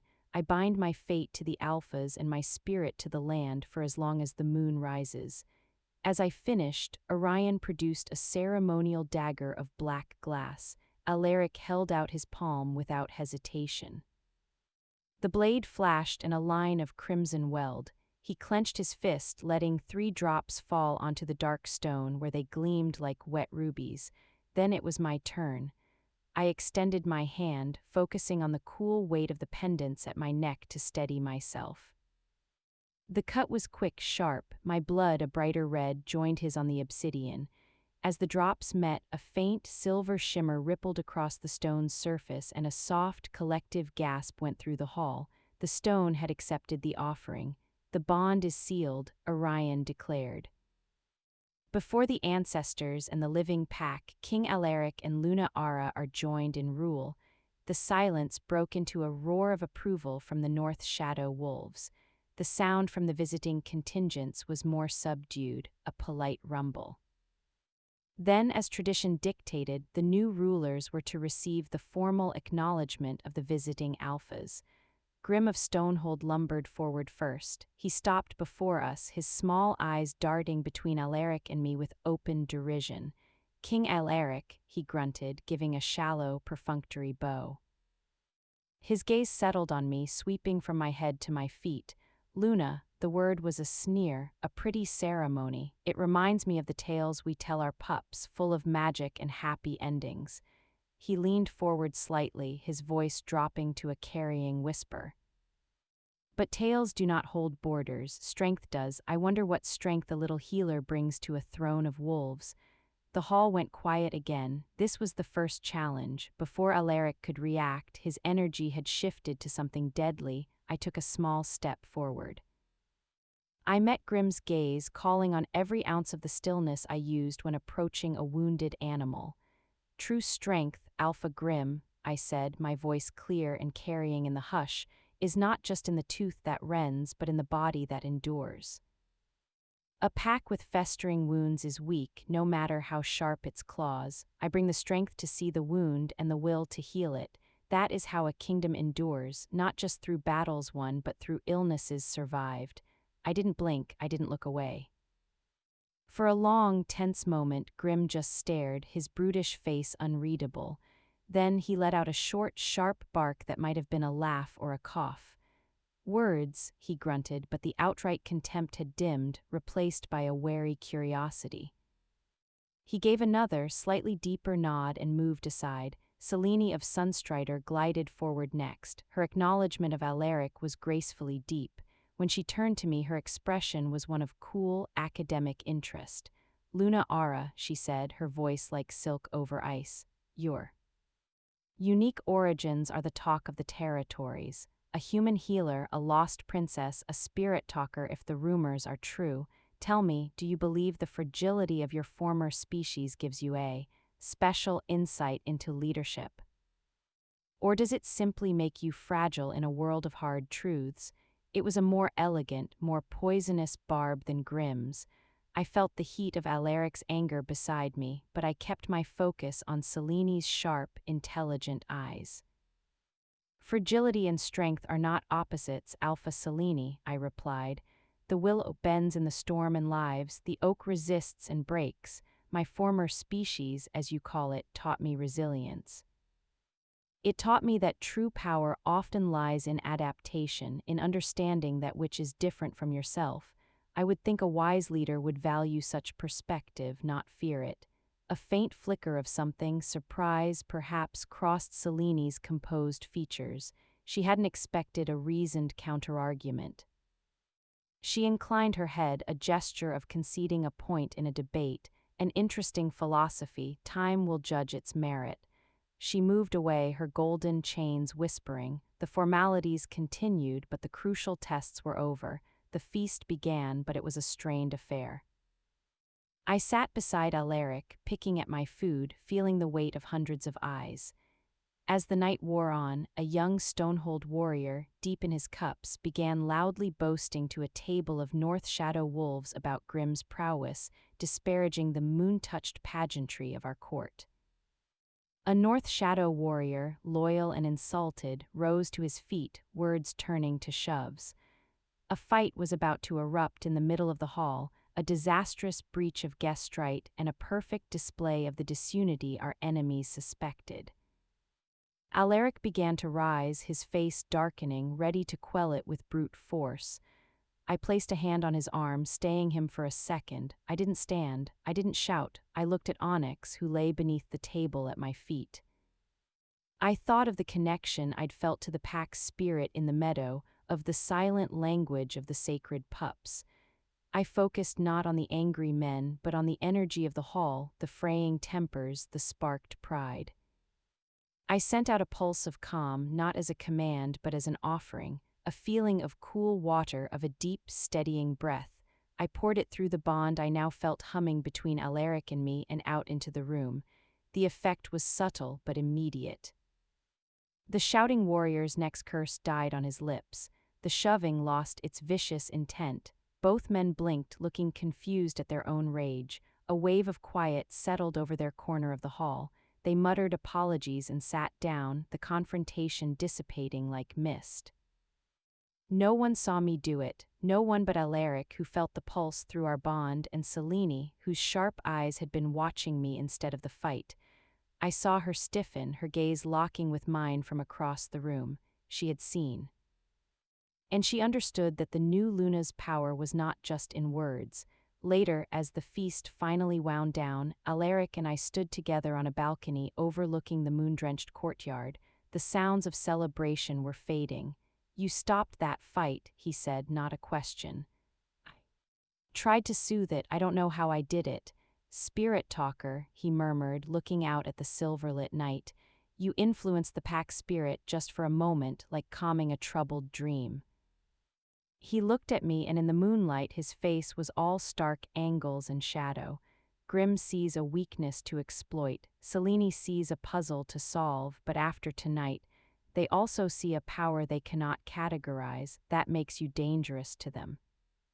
He was right. The first battle was over. We had held the line, but the war for the kingdom's future, and for my place in it, had just truly begun. The morning after the coronation dawned with a brittle quiet. The visiting alphas and their retinues were due to depart by midday, but the air in the North Shadow stronghold remained thick with unspoken challenges and simmering intrigue. The formal ceremony was over, but the assessment was not. I woke early, the weight of the previous night's events clinging to me like the heavy velvet of my discarded robe. My new chambers felt less like a sanctuary and more like a finely appointed cage. A soft whine came from the hearth rug. Onyx uncurled himself and padded over, resting his chin on the edge of the bed. His amber eyes were full of a quiet understanding. "I used a power I don't understand, Onyx," I whispered, stroking his sleek head. I felt them, their anger, their pride. It was like touching a live nerve, and I smoothed it over. "What does that make me?" A firm knock sounded at the main door. Before I could answer, it opened, not a servant, but King Alaric. He was already dressed for the day in dark travel leathers, his expression grim. The intimacy of him entering my private sitting room so early sent a jolt through me, but his focus was entirely on business. "Selene requests a private audience before she leaves," he said without preamble. "With you alone." The news was a cold splash of water. "Why?" She gave a polite excuse about discussing healing lore. "We both know that's a lie. She wants to take your measure without my presence influencing you." He studied my face.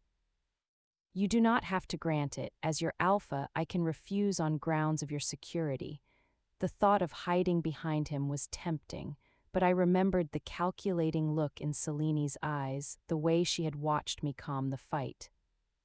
She was a different kind of threat than grim, sharp, intellectual, and potentially more dangerous because of it. If I was to be Luna, I couldn't start by seeming afraid. "I'll see her," I said, my voice firmer than I felt. A flicker of approval crossed his features, gone as quickly as it came. "Kira will be stationed outside the door. I will be in the war room with Grimm, finalizing the Northern Border Patrol agreements. Do not leave this wing with her." Selene arrived an hour later. She had changed from her ornate ceremonial garb into a simpler, though no less elegant, gown of sun-bleached linen.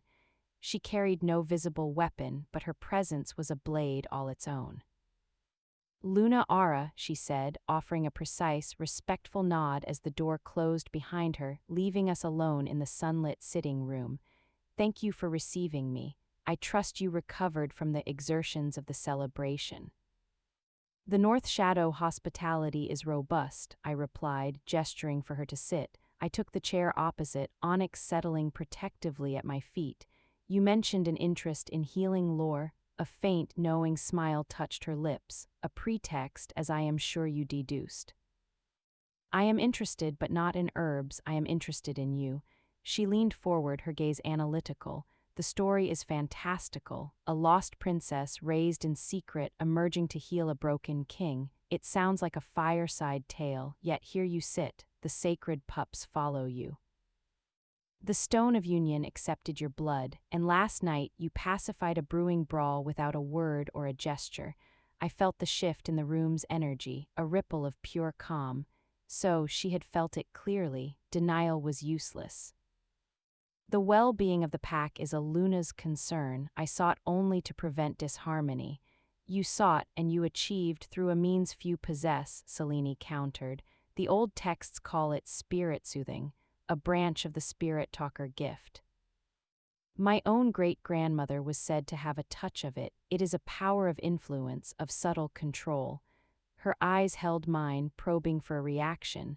"Tell me, do you believe the ends of peace justify such means? To reach into the emotions of your subjects and adjust them?" The question was a trap, designed to make me either defend manipulation or renounce my own power. I chose a different path.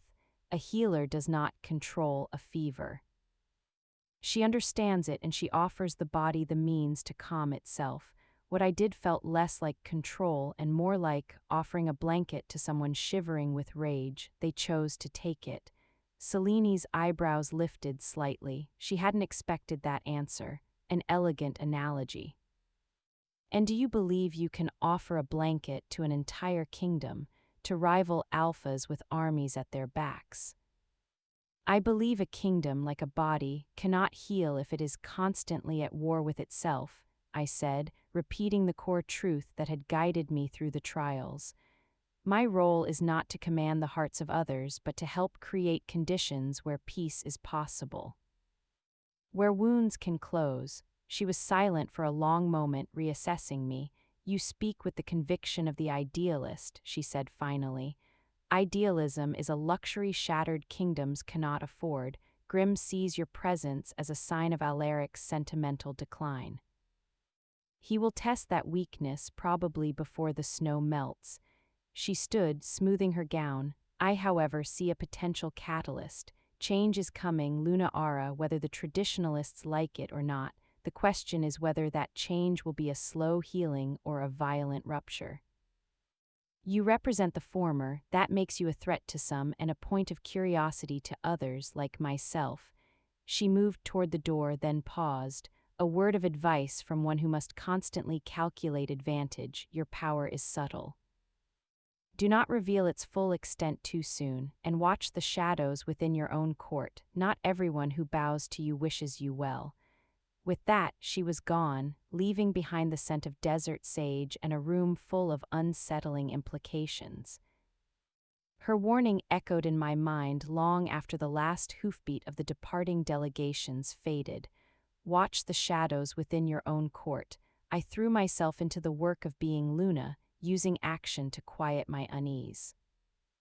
I spent hours with Nora and Mira in the healing hut, organizing supplies, listening to the complaints and ailments of pack members who came with newfound, hesitant trust. I walked the perimeter with Kira and her guards, learning the territory. I sat in on Alaric's open court sessions, observing how he adjudicated disputes. His method was swift, stern, and rooted in law, but I began to see the gaps, the places where justice left a bitter aftertaste that festered into resentment. A week after the coronation, the first shadow emerged. I was in the library searching for any scroll that mentioned spirit talkers when I heard the voices. They were low, coming from behind a shelf of historical ledgers. A dangerous gamble, a male voice was saying. It was familiar, Corbin, one of Thorne's most loyal captains. The king's judgment is clouded by grief and this phantom of his past. She smells of moonlight and human medicine. It confuses the pack instinct.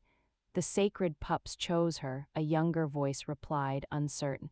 The pups are creatures of spirit, not politics, Corbin hissed.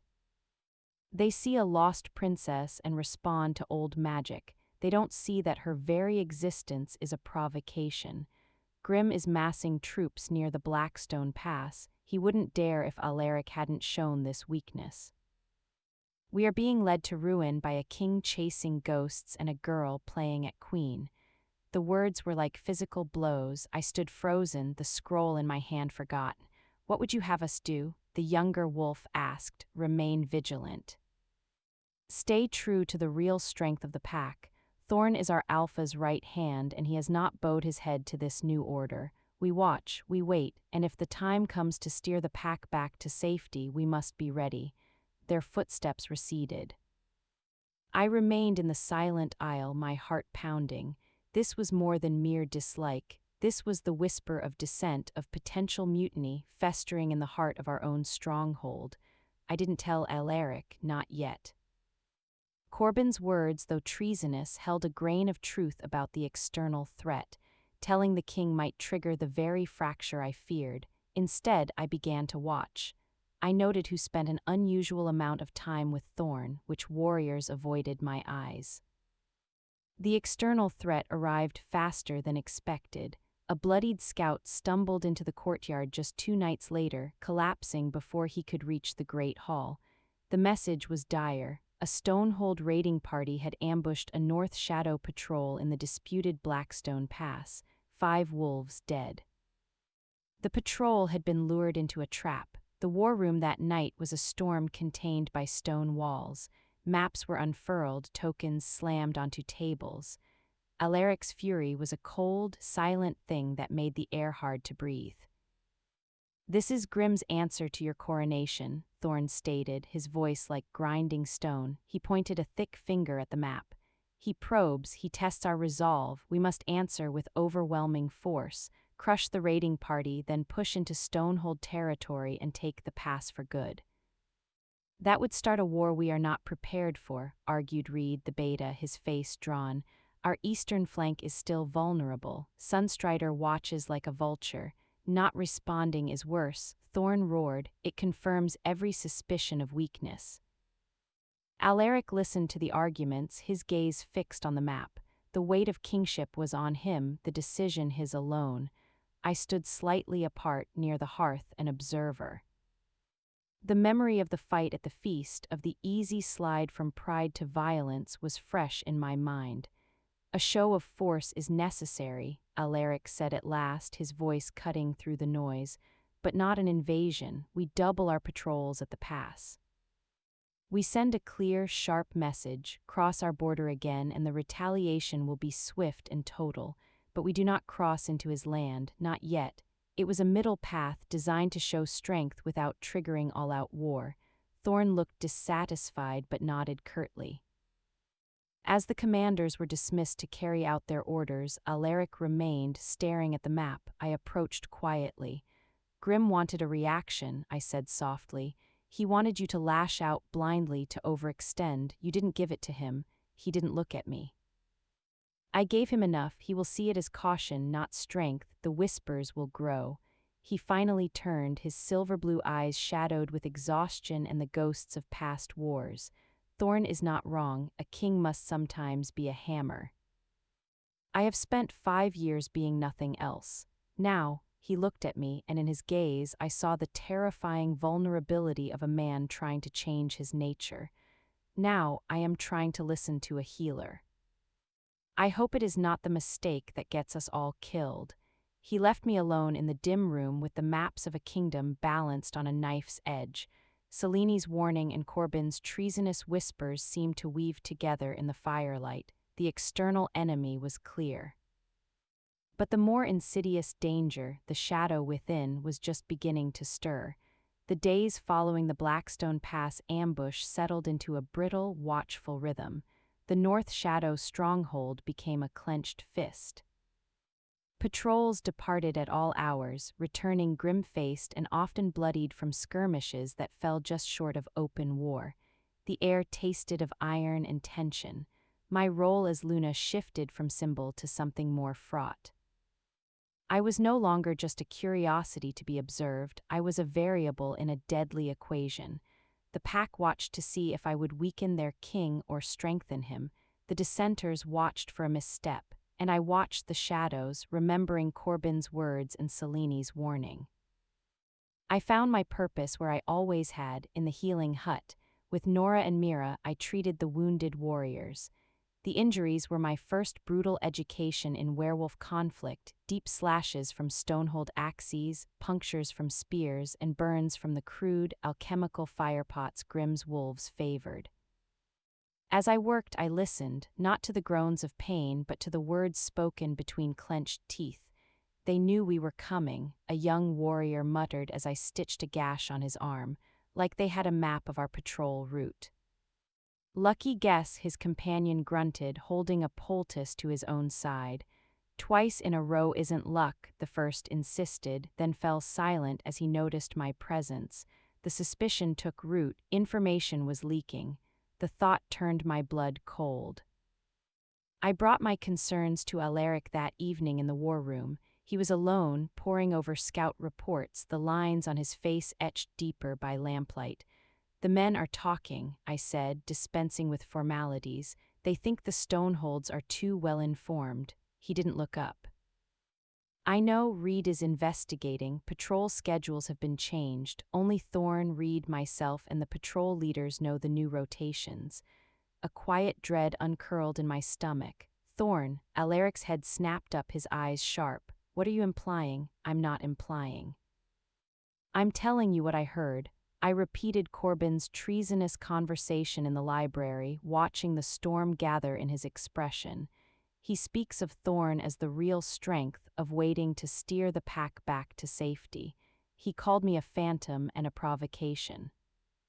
For a long moment, Alaric was silent, a statue of controlled rage. "Thorn has been my father's man and then mine for 30 years. He is harsh, traditional, and disapproves of you. That does not make him a traitor. Doesn't it?" I pressed, stepping closer. He believes your alliance with me is a fatal weakness. He believes Grimm's aggression proves him right. What better way to prove his point than to ensure Grimm succeeds, to force your hand back to the old, brutal ways? You ask me to suspect my own right hand based on the whispers of a disgruntled captain and your intuition, he said, though his voice lacked its usual conviction. It's more than intuition, I said, frustration rising. It's the pattern, the misplaced patrols, the whispers in the dark. The way he looks at me, not with disdain, Alaric, but with calculation, he's waiting for you to fail. And if I confront him without proof, I risk turning his faction from murmuring dissent into open rebellion, he countered, his voice dropping to a growl.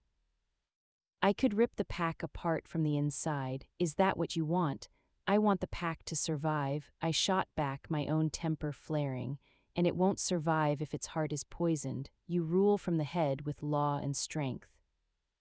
Let me try to reach the heart. Let me find the proof.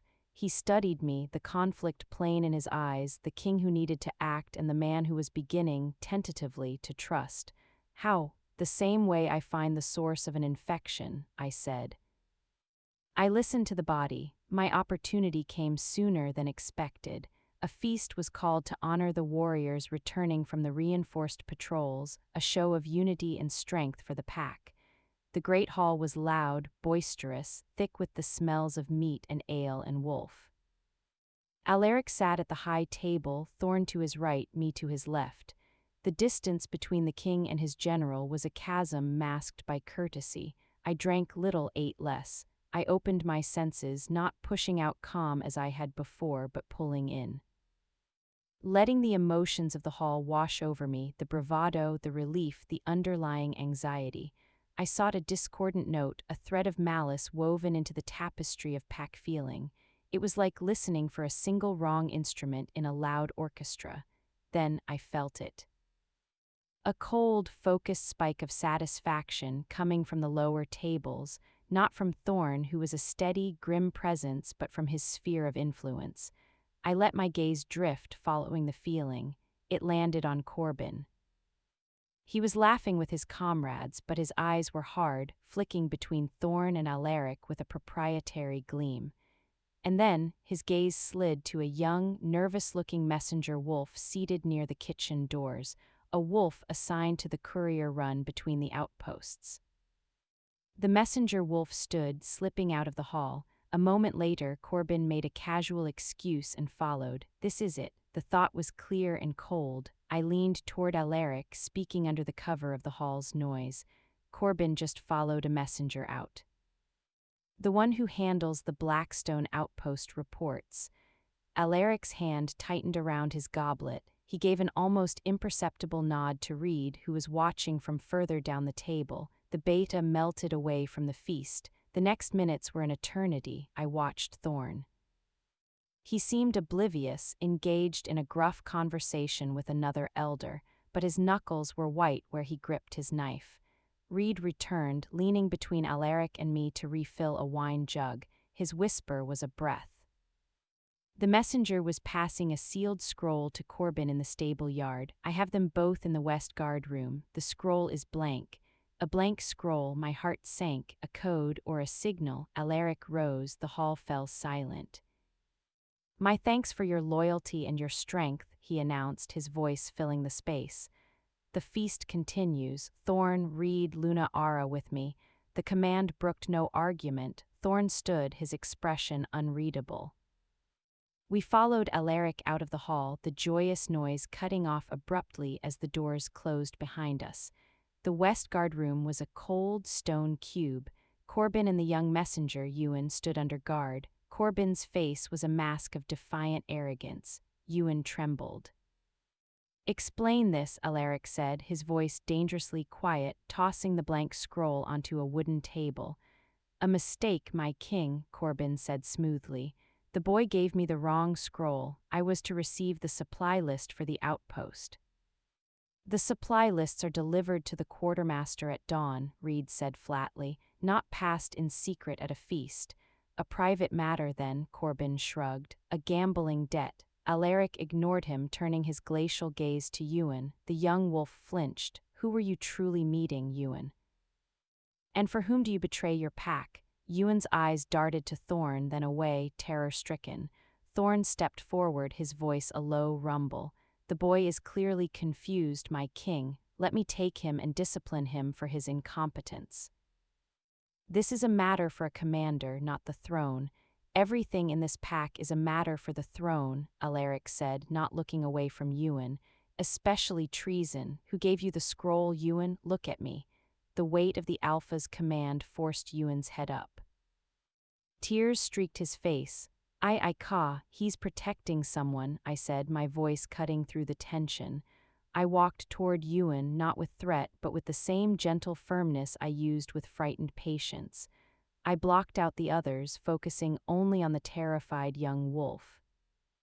Ewan, you're not the source of the sickness, you're just carrying it. Tell us where it starts and you can begin to heal. Something in my tone, the lack of accusation, reached him. He sobbed, a ragged sound. They said my sister, in Stonehold territory. They have her. If I don't pass the messages, they'll kill her. He crumpled to his knees. The patrol routes, the strength reports. I gave them dates and times. I'm sorry, I'm so sorry. The room was dead silent. The confession hung in the air. Who is they, Ewan? Alaric's voice was like cracking ice. Ewan looked up, his eyes filled with a hopeless dread, and then his gaze shifted past me to Thorn. Thorn's face was stone. A clever lie spun to save his own skin. The boy is a traitor and a coward. He didn't look at Corbin, I said, turning to face Thorn fully. He looked at you. Thorn's control finally snapped. This is what you have brought, he roared, pointing a thick finger at me but addressing Alaric. This weakness. This division, you let this human witch whisper in your ear and twist the mind of a guilty boy, and now you dare suspect me. I who have shed blood for this pack since before you were born. You who believe the pack must be saved from me, Alaric said, the words dropping like stones. From the change I represent, from the Luna you think makes us vulnerable, did you think sacrificing a few patrols to Grim would prove your point, Thorn? Did you think their blood would wash me clean of her influence? Thorn didn't deny it. He drew himself up, his loyalty warping into a rigid, terrible pride. I did what was necessary to preserve the true strength of the North Shadow. You chase ghosts and moonbeams while our enemies gather. I offered Grim a show of our current vulnerability. An incentive for him to strike, yes, so you would be forced to remember what you are, a warrior king, not a mourner clinging to a healer's skirt. The admission, bald and brutal, sucked the air from the room. This wasn't a traitor in leg with an enemy for power.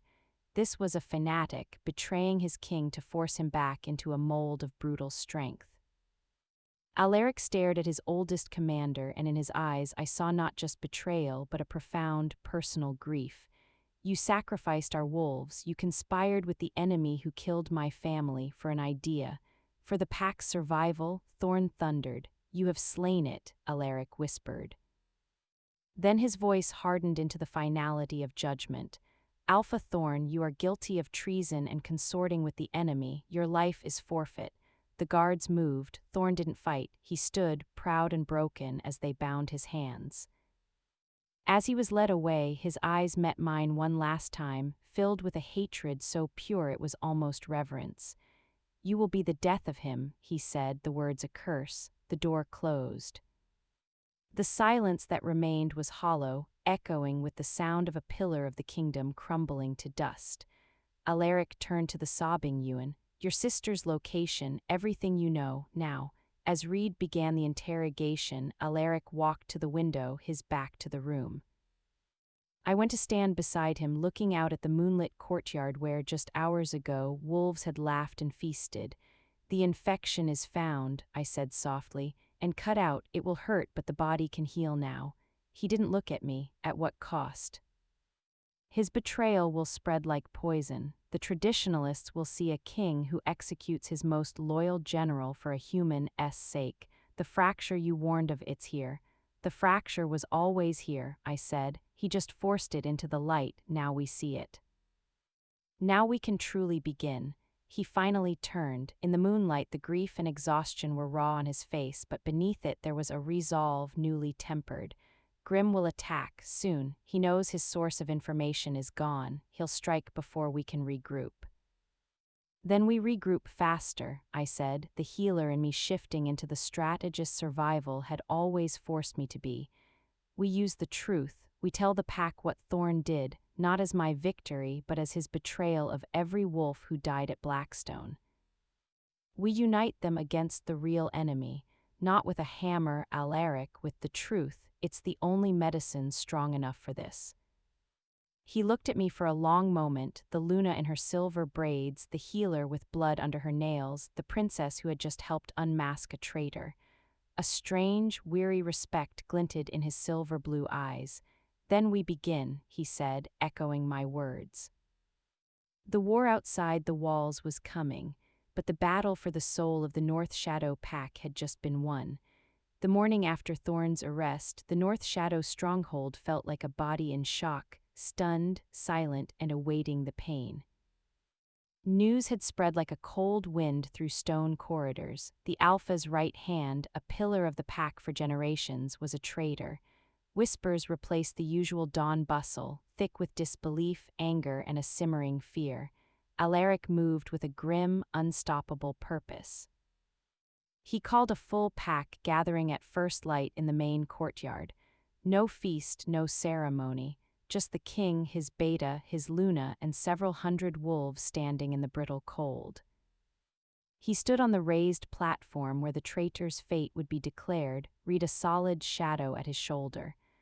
I stood slightly apart, Onyx at my side, feeling the waves of emotion crashing against the platform, confusion, betrayal, a sharp, defensive loyalty to the old ways Thorn represented. Alaric did not roar, he did not need to, his voice, low and carrying, cut through the silence. Last night, Alpha Thorn was arrested for treason, a collective intake of breath. He conspired with Grim of Stonehold, passing our patrol routes and strengths. He sacrificed North Shadow wolves at Blackstone Pass to prove a point, his belief that this pack has grown weak. Murmurs of denial, of anger, rippled through the crowd. He believed our traditions were being corrupted, Alaric continued, his gaze sweeping over them. He believed a king should rule by strength alone. He believed a Luna who was a healer was a liability. His eyes flicked to me, then back. So he sought to force my hand back to the old path with your blood. The murmurs died. This was no longer about disagreement. It was about a calculated betrayal of the very wolves who had trusted him. Ewan, the messenger, acted under duress. His sister was held hostage in Stonehold territory.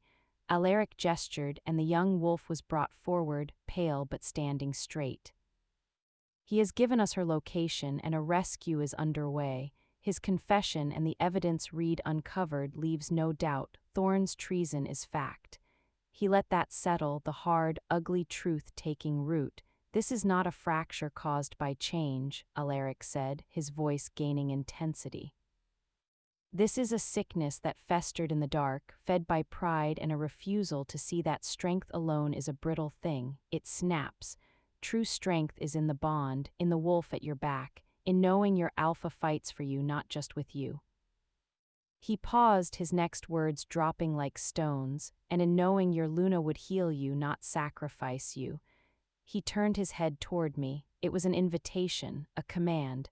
Every instinct told me to shrink from the spotlight, from the raw, conflicted energy of the pack.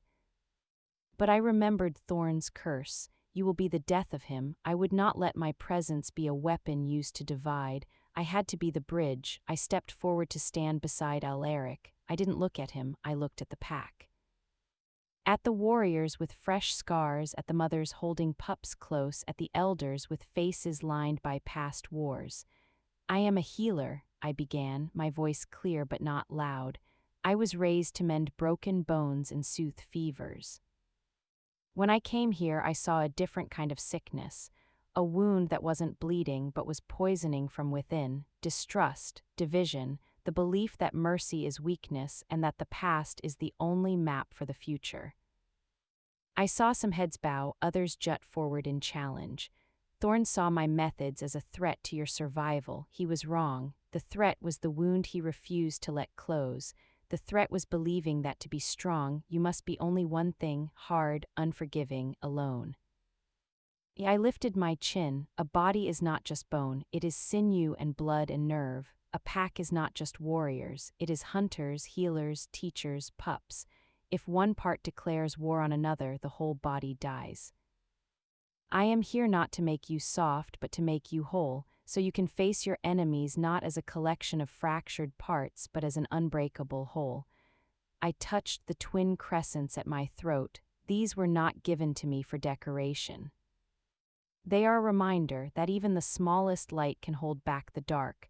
That healing is not the opposite of strength, it is its foundation.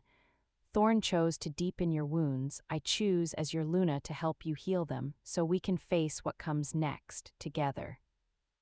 I fell silent. The courtyard was utterly still.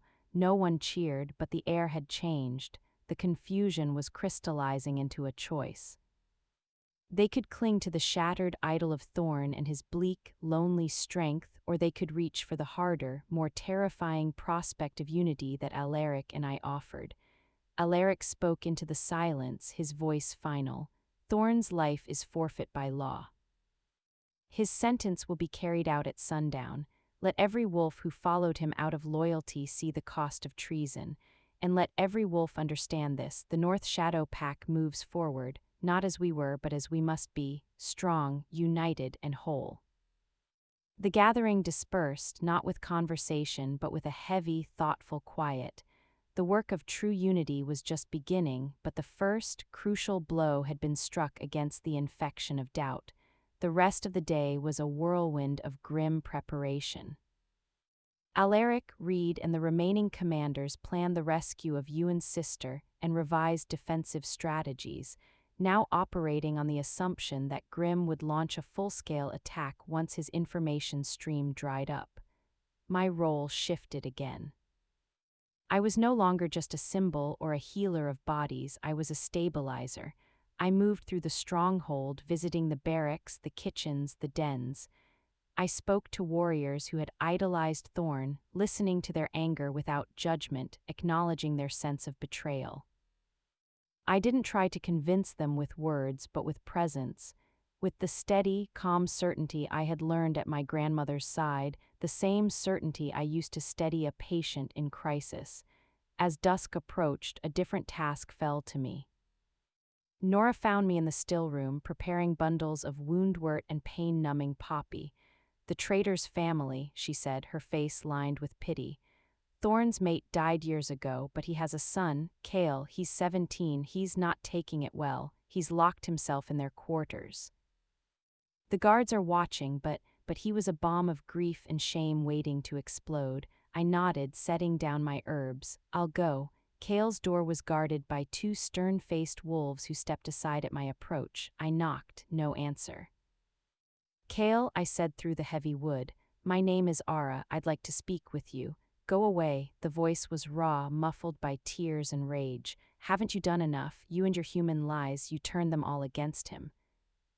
"I'm coming in," I said quietly and opened the door. The room was in disarray. A chair was overturned. Cale stood by the cold hearth, his back to me, shoulders hunched. He was tall for his age, with his father's build but none of the hardened certainty.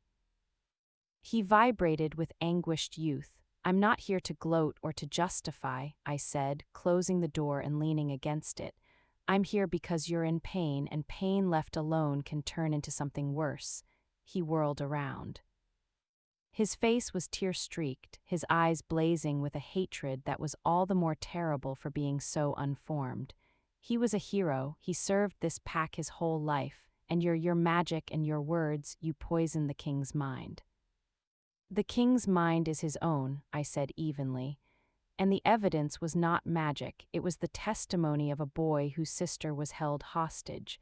It was the dates of dead patrols that matched messages sent. Your father believed he was saving the pack. But he chose to save it by betraying it, by getting wolves killed. Do you believe the ends justify those means? He would, Kale shouted, but there was a crack in his fury, a son's desperate denial. He did, I said softly, implacably. And tonight he pays the price for that choice.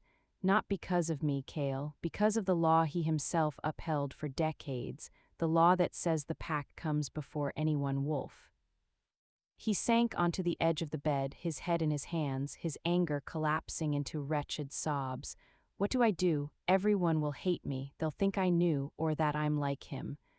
I walked over and sat on the overturned chair, keeping a respectful distance.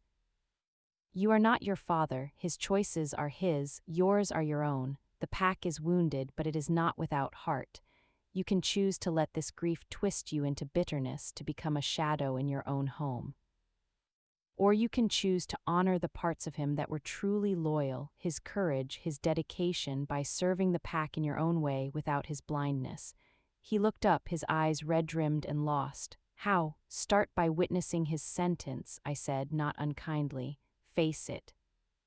Then come to the healing hut tomorrow. Mira needs help sorting supplies. It's not glorious work, but it is work that helps the pack. It's a place to start. I left him there with his grief and the difficult choice ahead. As I walked back through the torchlit corridors to find Alaric, the sun dipped below the walls, casting long, cold shadows. Sundown, we stood together on the platform, the entire pack once more assembled. This time the silence was charged with a terrible solemnity. Thorn was brought out, unbound but surrounded by guards. He walked with his head high, his eyes finding his son in the crowd. For a fleeting second the hard mask slipped and I saw only a father's sorrow. Then it was gone.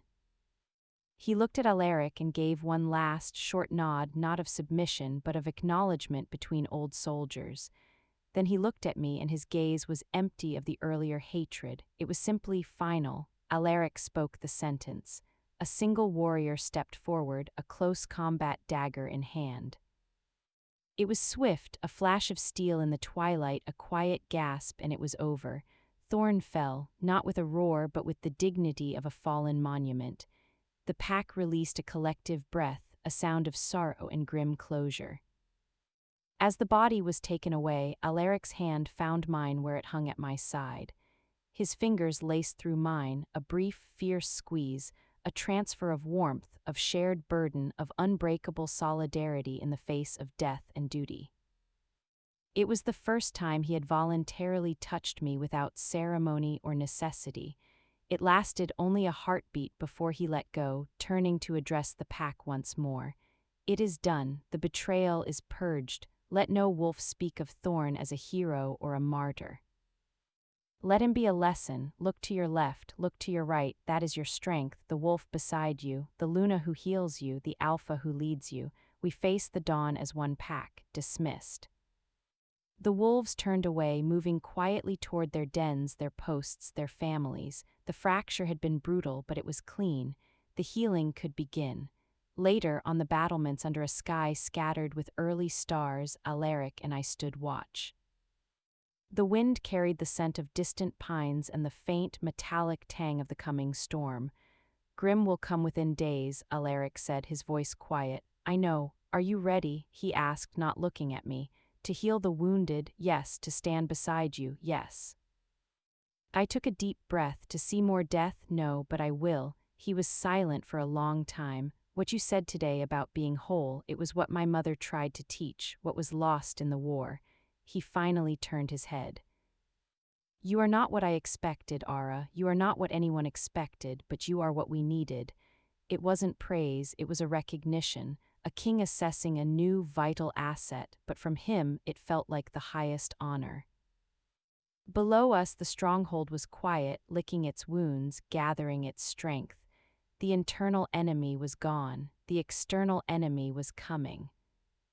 And for the first time since I'd woken to the breathing of 20 pups, I felt not like an imposter in a borrowed gown, but like a root finally reaching bedrock. I was the Luna, the healer, the princess, and I was ready, 3 days. That was the span of brittle peace between Thorn's execution and the arrival of the storm. Scouts reported a dust cloud on the northern horizon, a moving stain against the late autumn sky. Grimm's army was not a raiding party, it was a force meant to break a kingdom. They marched under banners of hammered iron, the sound of their advance a distant, metallic thunder. The North Shadow's stronghold became a hive of grim, silent activity. Non-combatants, elders, pups, those too injured to fight, were moved to the deepest, most defensible halls and cellars, their fear a palpable scent in the air. The forges blazed day and night, repairing armor, hammering out arrowheads. The air grew thick with the smells of hot metal, pine pitch for torches, and the sharp, clean scent of fierce sweat. My world narrowed to the great hall, which had been transformed into a field hospital. Tables were pushed together and covered with linen. Nora, Mira, and I, along with every pack member with even a rudimentary knowledge of herbs, organized our supplies.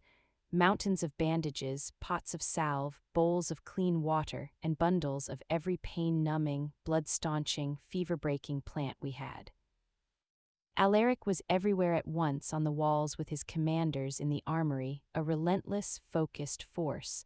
Our interactions were brief, functional, a meeting of eyes across a crowded room, a nod as we passed in a corridor. The bond between us, forged in the fire of Thorn's betrayal, was now a taut, silent wire, humming with unspoken strategy and shared dread. The night before the army was due to reach our walls, he found me in the hospital hall. I was labeling jars of crushed yarrow, my hands steady though my insides churned. "They will hit the eastern gate first," he said, his voice low. "It's the weakest point in the curtain wall. Reed will hold the main defense there. I will lead a mobile force to reinforce where needed." He paused. "You will stay here in the center of the stronghold. Kira's guard will not leave your side." I looked up. "I'm not a pup to be hidden in a den, Alaric. My place is here where the wounded will come." "Your place," he said, stepping closer, his silver-blue eyes intense, "is alive. Grimm knows you are the symbol of the change he hates. If they breach the walls, you will be a primary target. Your death would shatter the pack's spirit more completely than any military defeat. And if I'm cowering in a cellar while wolves die for me, what does that do to their spirit?" I countered, holding his gaze. "They need to see their Luna standing firm, healing. If the walls fall, then you find me a sword and I will stand with Kira, but until then, my battlefield is here." I gestured at the rows of tables. "Let me fight it." A muscle ticked in his jaw. He saw the resolve, the healer's stubbornness that had carried me through the fade.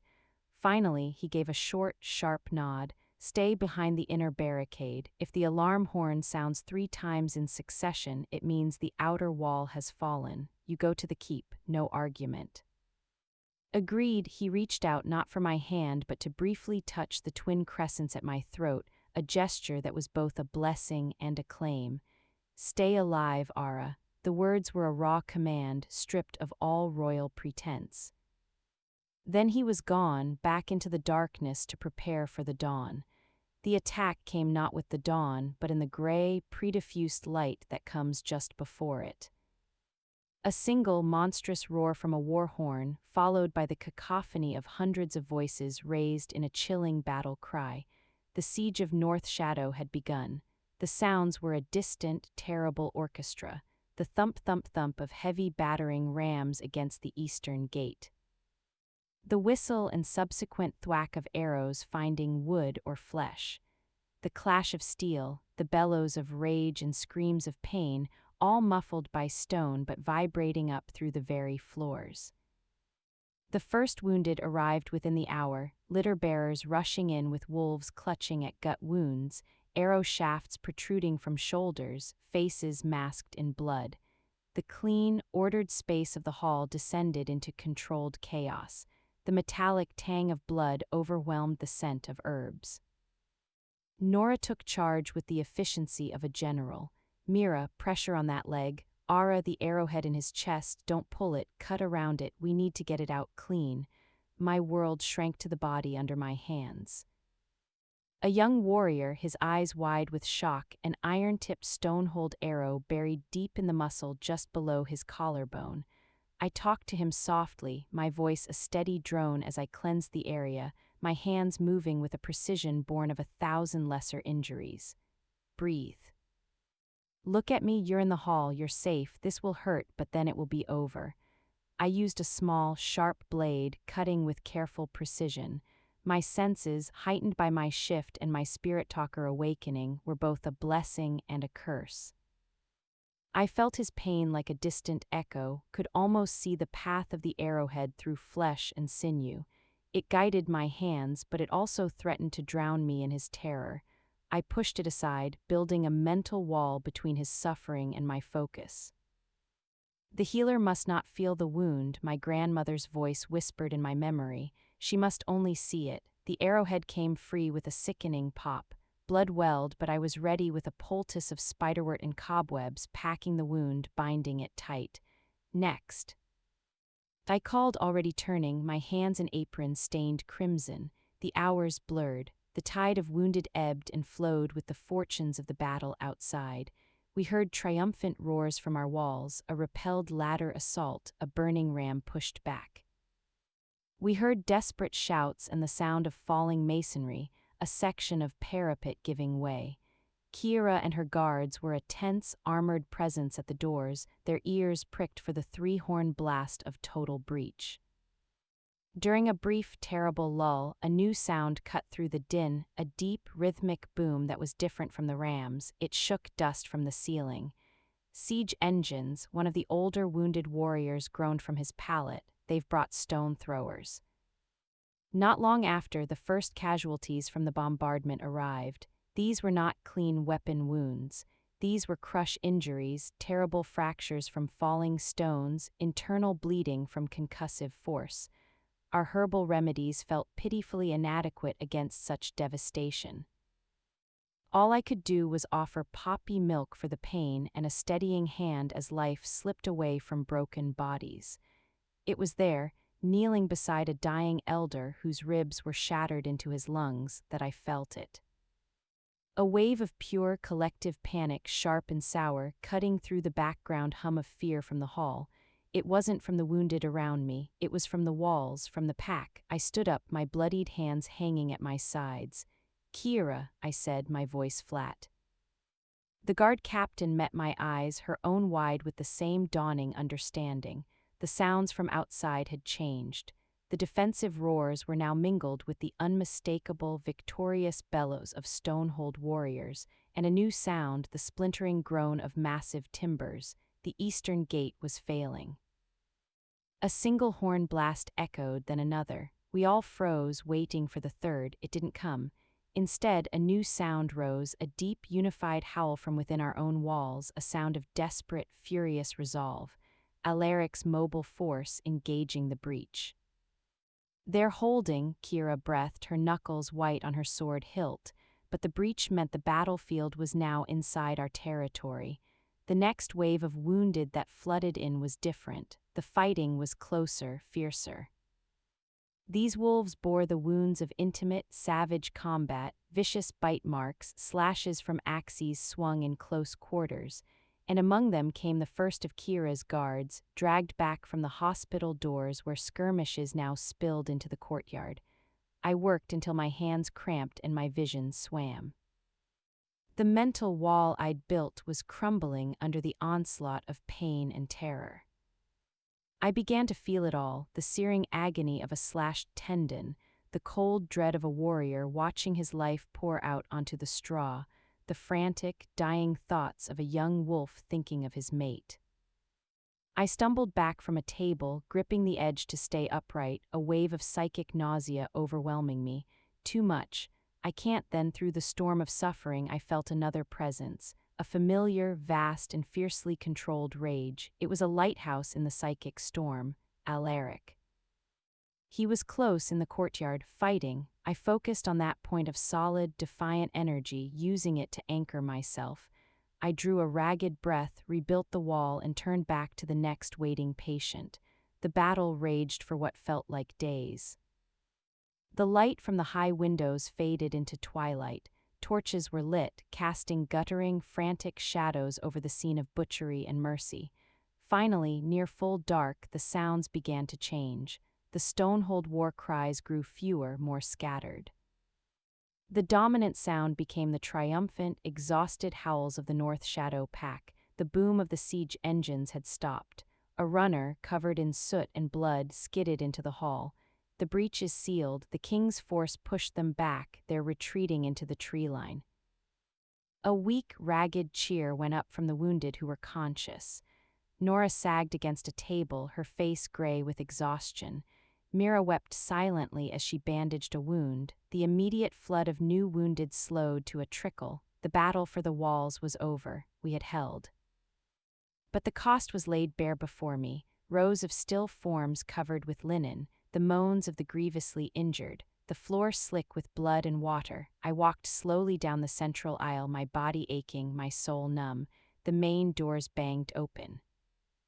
Alaric stood there, framed in the doorway. He was a vision from a nightmare. His armor was dented and scored, black with blood and soot. A deep gash on his forehead had bled down the side of his face, now crusted and dark. His eyes scanned the hall, its horrors, and finally found me. He strode in, his movements still holding the lethal grace of the battlefield. Wolves moved aside, bowing their heads as he passed. He didn't stop until he stood before me. For a long moment, he just looked at me, taking in my blood-stained clothes, the exhaustion etched on my face, the steadiness still held in my posture. He saw the healer who had not broken. Without a word, he raised a gauntleted hand. It hovered for a second near my cheek, then he seemed to remember the blood and grime and let it fall. Instead, he just gave a single, slow nod. "The walls stand," he said, his voice hoarse from shouting. "The pack stands. Thanks to you," I managed to whisper. "No," he said, his gaze holding mine with a ferocious intensity. "Thanks to us." He turned to address the room, his voice lifting, carrying to every corner. "The Stonehold wolves retreat with their tails between their legs. They tested our strength and found it forged of more than iron. They found it in the heart of every wolf who fought on the wall and in the hands of every healer who tended the fallen here. This is our strength, this is the North Shadow." A stronger, more heartfelt cheer rose this time, from wounded and healers alike. Alaric looked back at me, the king's mask slipping for just an instant. In his eyes, I saw the echo of the battle's fury, the weight of the lives lost, and a profound, weary respect. "Get some rest, Luna," he murmured for my ears only. "The war isn't over." But today was ours. He left to secure the walls and see to the dead. I stood amidst the aftermath, surrounded by pain and evidence of survival. The healer in me catalogued the work still to be done. The princess in me felt the grim satisfaction of a territory defended. The Luna in me felt the first, unbreakable threads of loyalty weaving tightly around me, born not from ceremony, but from shared blood, shared struggle, and shared purpose. We had been tested in fire. And we had not broken. Victory, I learned in the days that followed, was a hollow, aching thing. The Stonehold army had retreated, but they had not been destroyed. They lurked in the northern tree line like a persistent fever, waiting to flare again. The cost of their repulsion was etched into the stone of our walls, the empty spaces in our dens, and the haunted eyes of the survivors.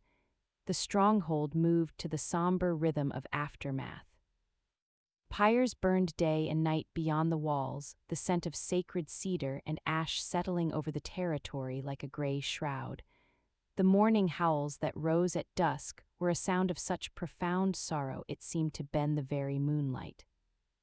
My world remained the great hall, though its purpose had shifted from emergency surgery to prolonged convalescence. The gravely wounded filled the cots, their pain a low, constant hum I felt through my heightened senses.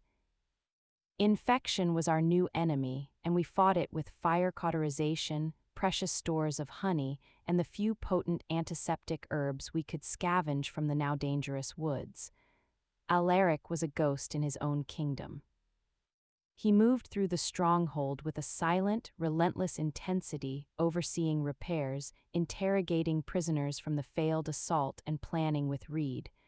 We saw each other in passing, a shared glance across a courtyard, a nod in a corridor. The bond between us was a live wire, thrumming with shared fatigue and unspoken grief. There was no time for the tentative understanding we'd forged. It was buried under the immediate demands of survival. 5 days after the siege, he summoned me to the war room.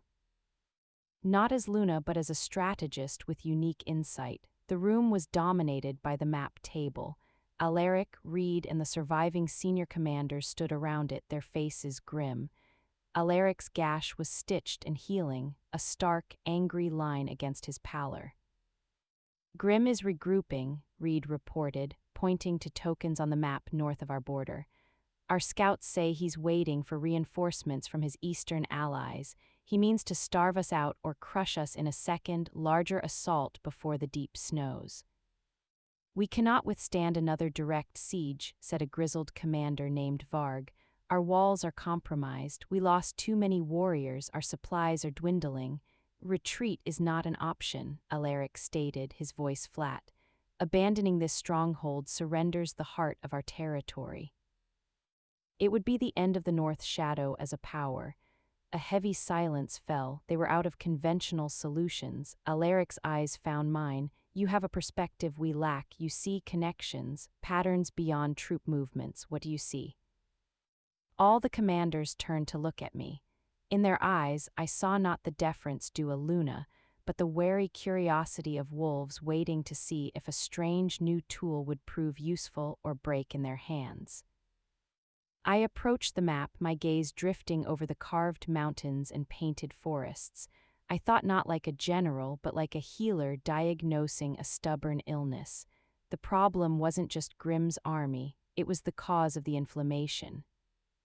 "We're treating the symptom," I said slowly, tracing a finger along the Blackstone Pass. "The fever is Grimm's aggression, but the infection is the belief that this kingdom is weak and divided. Thorn fed that belief. The siege, though we repelled it, confirmed it in the eyes of the other territories. We are seen as vulnerable, so we must appear strong," Varg grunted. "We know this. Appearing strong hasn't worked," I countered gently. "You sealed the breach with blood and courage, and yet Grimm regroups. Selene of Sunstrider watches and does nothing. She calculates." I looked at Alaric. "We need to change the calculation. We need to remove the cause of the infection." "And how do you propose to remove Grimm's belief?" Reed asked, not dismissively, but with genuine interest. "Not by attacking his army," I said, "by attacking his certainty. We need to show not just strength, but unexpected strength. We need an ally where he expects none. We need to heal a wound he thinks is fatal." I pointed to the southern border, to the Sunstrider territory. "Selene is the key. She is not a blind traditionalist like Grimm. She is a pragmatist. She believed my presence was a potential catalyst. Right now, she sees the catalyst failing.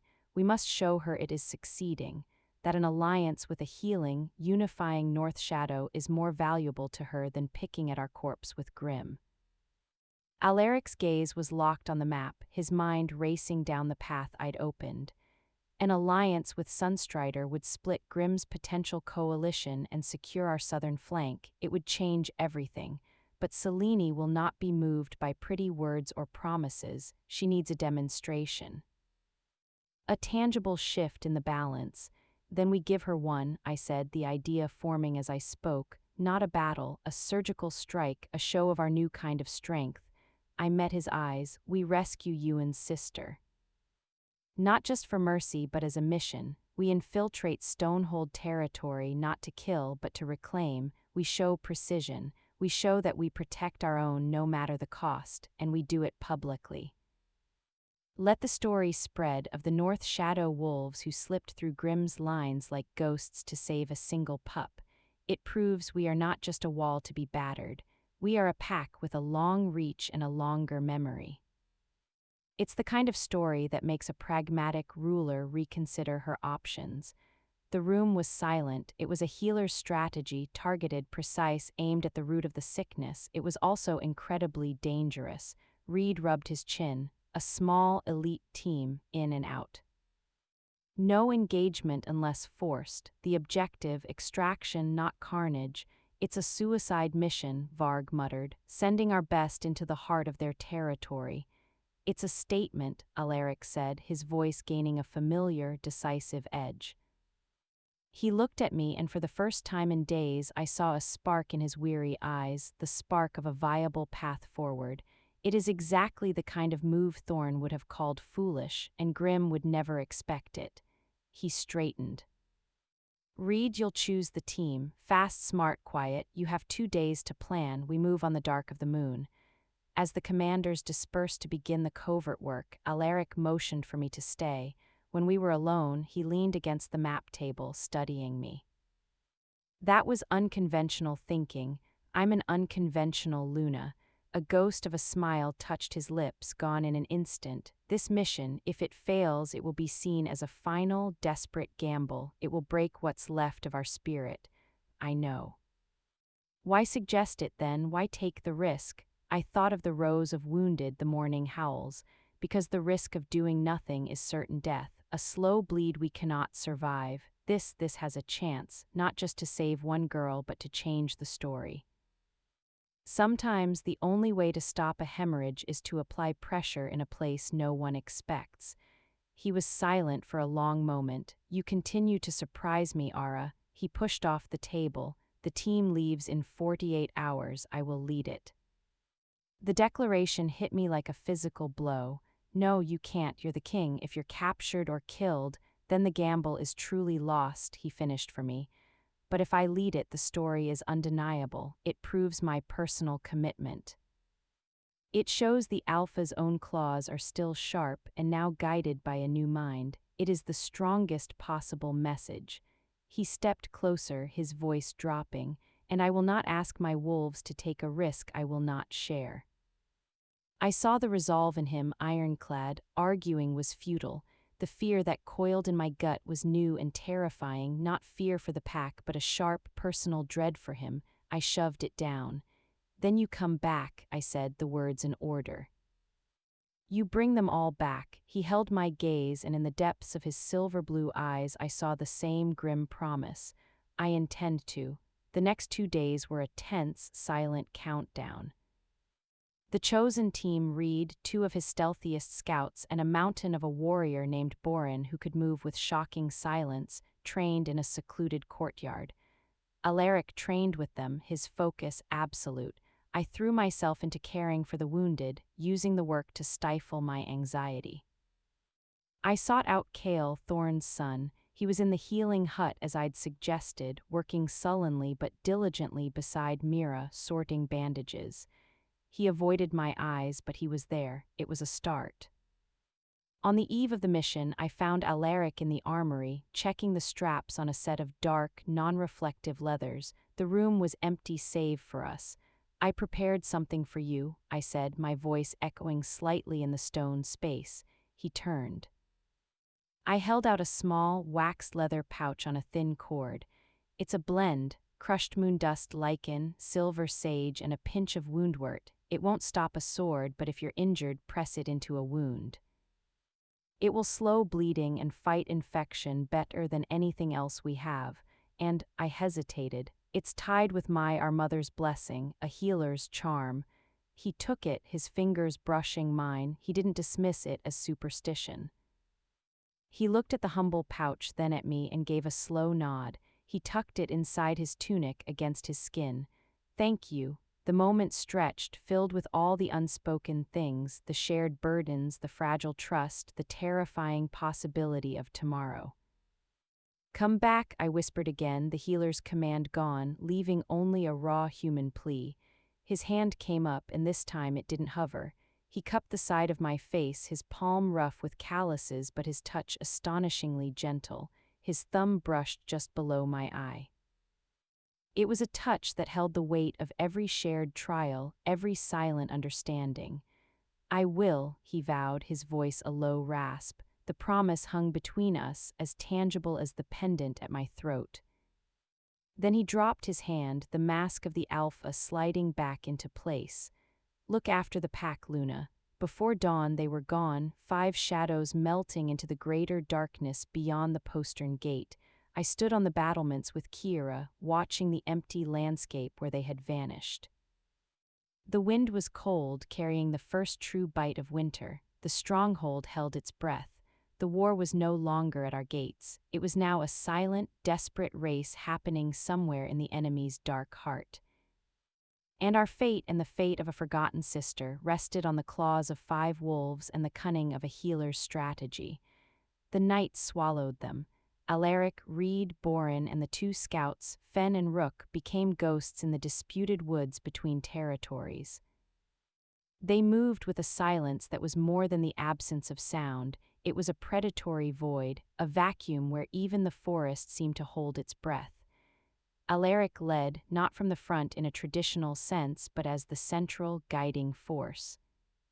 His enhanced alpha senses painted the world in shades of heat and scent.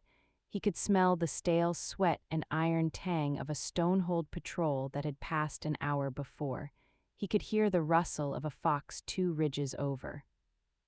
And beneath it all, he carried the steady, low thrum of the bond with Ara, a distant, silver thread of awareness that was both a comfort and a sharpening focus. He felt her vigilance, her quiet, willing strength into the distance. It grounded him, reminding him the fragile heart he was fighting for was not just a territory, but a promise. Show them a new kind of strength. The intelligence from Ewan was precise. His sister, Lyra, a cruel irony, that name, was held not in a main camp, but in a remote logging outpost used as a way station and occasional prison. It was lightly guarded, considered too far behind the lines to be at risk. Arrogance was Grimm's weakness, and they would exploit it. They traveled only by night, freezing into absolute stillness by day, buried under leaf litter and shadow. No fires, no speech. Communication was a language of glances and minute hand signals. Reed was Alaric's shadow, his beta's mind perfectly attuned to his king's intent. Boren was a moving boulder that made no sound. Fen and Rook were the eyes ahead and the rear guard, flitting through the trees like owls. On the 3rd night, they reached the ridge overlooking the outpost. It was a grim collection of 3 log huts and a fenced compound tucked into a narrow valley. A single watchfire burned. They counted 6 guards, their postures slack with boredom. "Too easy," Reed signaled, his eyes narrowing. Alaric nodded. A trap was possible. But Ewan's terror had been real and Grimm's arrogance was profound. He decided it was neglect, not deception. The plan was simple, brutal, and clean. Fen and Rook would create a diversion at the far end of the valley, a simulated animal attack enough to draw 3 guards. Reed and Boren would neutralize the remaining 3 with silent, swift efficiency. Alaric would enter the main hut, extract the girl. They moved into position with the patience of glaciers. Alaric felt the familiar, cold clarity of the hunt descend. This was not the chaotic fury of the siege wall. This was the focused application of death, a surgeon's strike. Fen's imitation of a wounded stag's cry was perfect, a desperate guttural sound that echoed off the valley walls. As predicted, 3 guards grabbed spears and jogged toward the noise, their curiosity overriding discipline. The moment they were out of sight, Reed and Boren struck. Reed was a blur, his knife finding the throat of the guard nearest the watchfire before the man could turn. Boren simply wrapped massive arms around another from behind, a quick, sickening twist silencing him forever. The 3rd guard, coming around the corner of a hut, had time for a half-choked gasp before Reed's thrown dagger buried itself in his eye socket. It was over in less than 10 seconds. No alarm raised. Alaric was already moving, a shadow flowing across the compound to the central hut. The door was barred from the outside, a prison then. He slid the heavy timber aside and slipped in. The interior was dark, smelling of damp earth and fear. A small figure huddled on a pile of filthy straw in the corner, a girl, perhaps 12, her matted hair covering her face. She flinched at his entrance but didn't scream. "Lyra," Alaric said, his voice a low, deliberate rumble, stripping away any hint of threat. "Your brother Ewan sent us. We're here to take you home." She looked up. Her eyes, wide and frightened in the gloom, were the same warm brown as Ewan's. She saw not a monster, but a massive, shadowed figure speaking her name with an odd gentleness. She gave a tiny, jerky nod. He crossed the room in 2 strides, wrapping a dark cloak around her thin shoulders. "Not a sound, hold on to me." He lifted her as if she weighed nothing, tucking her against his chest. She buried her face in his leathers, her small hands clutching fistfuls of the material. Her trust, so quickly given in her desperation, was a weight heavier than her body. He emerged from the hut. Reed gave a sharp, all-clear signal from the compound gate. Boren was already dragging the bodies into the shadows. Clean, precise. They melted back into the tree line as the 3 diverted guards returned, grumbling about a false alarm. The discovery of their dead comrades would come soon, but by then the ghosts would be gone. The return journey was faster, driven by the need to put distance between them and the inevitable uproar. Lyra, after the initial shock, proved resilient. She slept in Alaric's arms as he ran, her even breathing a counterpoint to his own exertion. The small waxed pouch aura had given him rested against his skin, a tangible point of warmth. They were a day from the North Shadow border when the pursuit found them. It wasn't a patrol. It was a hunting pack led by one of Grimm's most savage captains, a wolf named Krog who was known for his nose. They had picked up the scent trail and closed in with frightening speed. Alaric sensed them first, a pack of 8, moving with aggressive intent. He halted their group in a defensible rocky outcrop. "They're here for her," Reed hissed, stringing his bow, "and for you, a prize beyond price." "We don't let them have either," Alaric said, his voice cold. He handed Lyra to Boren. "Keep her at the back, protect her." "That is the mission." The hunting pack burst from the trees, 8 large, battle-hardened Stonehold wolves in hybrid form, fangs bared. Krog led them, his muzzle split in a savage grin. "The North Shadow King himself, delivered to us on a midnight stroll." There was no conversation, only violence. Alaric met the charge head-on. He shifted mid-stride, his massive black wolf form erupting from his human frame. He met Krog in a collision of muscle and fury. Claws raked, fangs sought purchase. It was a brutal, personal duel amidst the general melee. Reed, Fenn, and Rook fought back-to-back, a whirlwind of claws and steel against overwhelming numbers. Boren, still in human form, stood like a fortress before Lyra, using a massive war axe to crush any wolf that came near. Alaric's world narrowed to Krog's hot breath, the taste of blood, the need to end this quickly.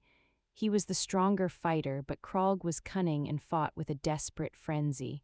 A lucky slash caught Alaric across the haunch, a deep, burning pain. He stumbled. Krog saw his opening and lunged for the throat. A whistle cut the air. An arrow, fired by Reed with impossible accuracy, took Krog in the side of the neck. Not fatal, but a shocking distraction. Alaric didn't hesitate. He surged forward, his jaws closing on Krog's foreleg with crushing force.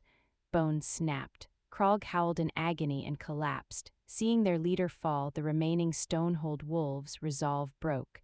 They disengaged, dragging the wounded Krog with them, fleeing back into the forest. The silence after the clash was loud with panting breaths and the moans of the injured. Fenn had a gash on his arm. Rook was limping. Alaric shifted back to human form, a hand pressed to the bleeding wound on his leg. The pain was fierce, a white-hot brand. He felt a small hand on his arm. Lyra had wriggled free from Boren. Her face was pale, but her eyes were dry. She pointed at his leg. "It needs binding," Reed said, already tearing a strip from his own tunic. Alaric remembered the pouch. He pulled it out, broke the wax seal, and poured the gray-green powder directly into the seeping wound. An immediate, cooling numbness spread through the fire, followed by a faint, silvery tingle that felt suspiciously like magic. The bleeding slowed to a ooze. Her mother's blessing, he thought, a strange warmth spreading through his chest that had nothing to do with the herbs. "Can you run?" Reed asked, his own injuries being tied by Fen. Alaric tested his weight, the leg held, the powder was a miracle. "I can make it." They pushed on, driven by adrenaline and the nearness of home. Just before dawn on the 5th day, they crossed the rune-marked stones of the North Shadow border. Sentries materialized from the mist, their weapons lowering as they recognized their king and saw the small, cloak-shrouded figure he carried. Word spread ahead of them like wildfire. By the time they reached the stronghold's outer gate, a crowd had gathered, warriors, mothers, Ewan at the front, his face a mask of agonized hope. Alaric stopped before the gate. He gently set Lyra on her feet and pulled back the hood of the cloak. For a second there was utter silence. Then Ewan let out a sob that was half cry, half laugh, and stumbled forward. Brother and sister collided in a desperate embrace, weeping into each other's shoulders. The crowd erupted, not in a war cry, but in a rising wave of awe, relief, and fierce, proud joy. They saw their king, wounded but standing, and the rescued pup, a living symbol of a pack that would cross into hell to reclaim one of its own. Alaric stood amidst the celebration, his gaze scanning the crowd. It found her immediately. Ara stood on the steps of the great hall, Nora beside her. She wasn't cheering. She was just watching him, her green eyes sweeping over his form, taking in the blood, the fatigue, the fact that he was alive. Her hand was at her throat, clutching the pendants, their eyes locked across the bustling courtyard. He saw the tension drain from her shoulders, replaced by a profound, weary relief that mirrored his own. He gave her the slightest nod. "I came back." She nodded back, a faint, tremulous smile touching her lips. It was done. The silent hunt was over. The message had been delivered. Now they would wait to see if the world was listening. The story of the rescue did not just spread, it fermented. It was told in hushed, awed tones in North Shadow dens, recounted with grudging respect in Stonehold drinking halls, and dissected with sharp interest in the sun-baked courtyards of the Sunstrider territory. It was the perfect story, a king, wounded but victorious, venturing into the enemy's heart to save a child. It spoke of a strength that was not just brutal but bonded. It was a narrative Grimm's crude aggression could not counter. In the North Shadow stronghold, a new energy hummed. The victory at the walls had been defensive, born of desperation. This was offensive, a statement of will. The pack walked taller, the wounded in the hall healed with a quicker spirit. Even Cale, Thorne's son, when he brought fresh linen to the hospital, looked at Alaric with something other than resentment, a confused, dawning recognition of a different kind of alpha. Alaric's wound, treated with Ara's potent powder and Nora's skill, healed with remarkable speed. The scar would remain, a ridge of silvered tissue on his thigh, but it was a badge he wore without complaint. The small, empty pouch he kept, tucked away with his few personal effects. A week after the return, the expected response arrived. Not from Grimm, whose silence from the north was ominous and calculating. This message came from the south. A single rider under a banner of golden sun on an ochre field trotted up to the main gate. A Sunstrider herald, young and impeccably dressed. "Alpha Selene of the Sunstrider pack," the herald announced, his voice carrying in the crisp air, acknowledges the audacious success of the North Shadow's recent operation. She invites King Alaric and Luna Ara to a parley at the Sunstone Mesa, at the border of our territories, in 3 days' time. To discuss matters of mutual interest in these troubled times. An invitation, not a summons, acknowledgement, not praise, it was exactly the opening Ara's strategy had aimed for. The War Council that evening was tense but focused. The map table now had a new token placed on the southern border. "It's a trap," Varg stated, ever the pessimist. "Lure you both out, vulnerable, and remove the head of the North Shadow in one stroke." "Selene is not Grimm," Reed countered. She doesn't think in traps. She thinks in advantages. If she wanted us dead, she'd let Grimm do it and pick over the remains. An invitation to parley is an exploration. She's curious enough to risk Grimm's wrath by treating with us. Alaric mused, his fingers tracing the route to Sunstone Mesa on the map. She's calculating if our new strength is a better investment than Grimm's old brutality, Ara said from her place by the hearth. She had been quiet, listening, absorbing the tensions. She wants to see it for herself, to look into our eyes and measure the truth of the stories. Alaric looked at her. And what will she see when she looks at you, Luna? Ara met his gaze steadily. She will see the healer who suggested the knife strike. The princess who understands old blood, the spirit talker who felt her watching in the hall. She will see a variable she cannot easily compute. That is our leverage. The decision was made. They would go, but not as supplicants. They would go as equals, showcasing their new unity. A small, elite guard of 20, led by Reed, Boren would come as personal guard, and of course Onyx and 2 of the elder sacred pups would accompany Ara, a living symbol of ancient legitimacy. The journey to Sunstone Mesa was through peaceful, rolling foothills that marked the neutral ground between territories. The landscape was a stark contrast to the grim north, lighter, drier, painted in gold and rust. The Sunstone Mesa itself was a flat-topped monolith of pale sandstone, accessible by a single switchback trail.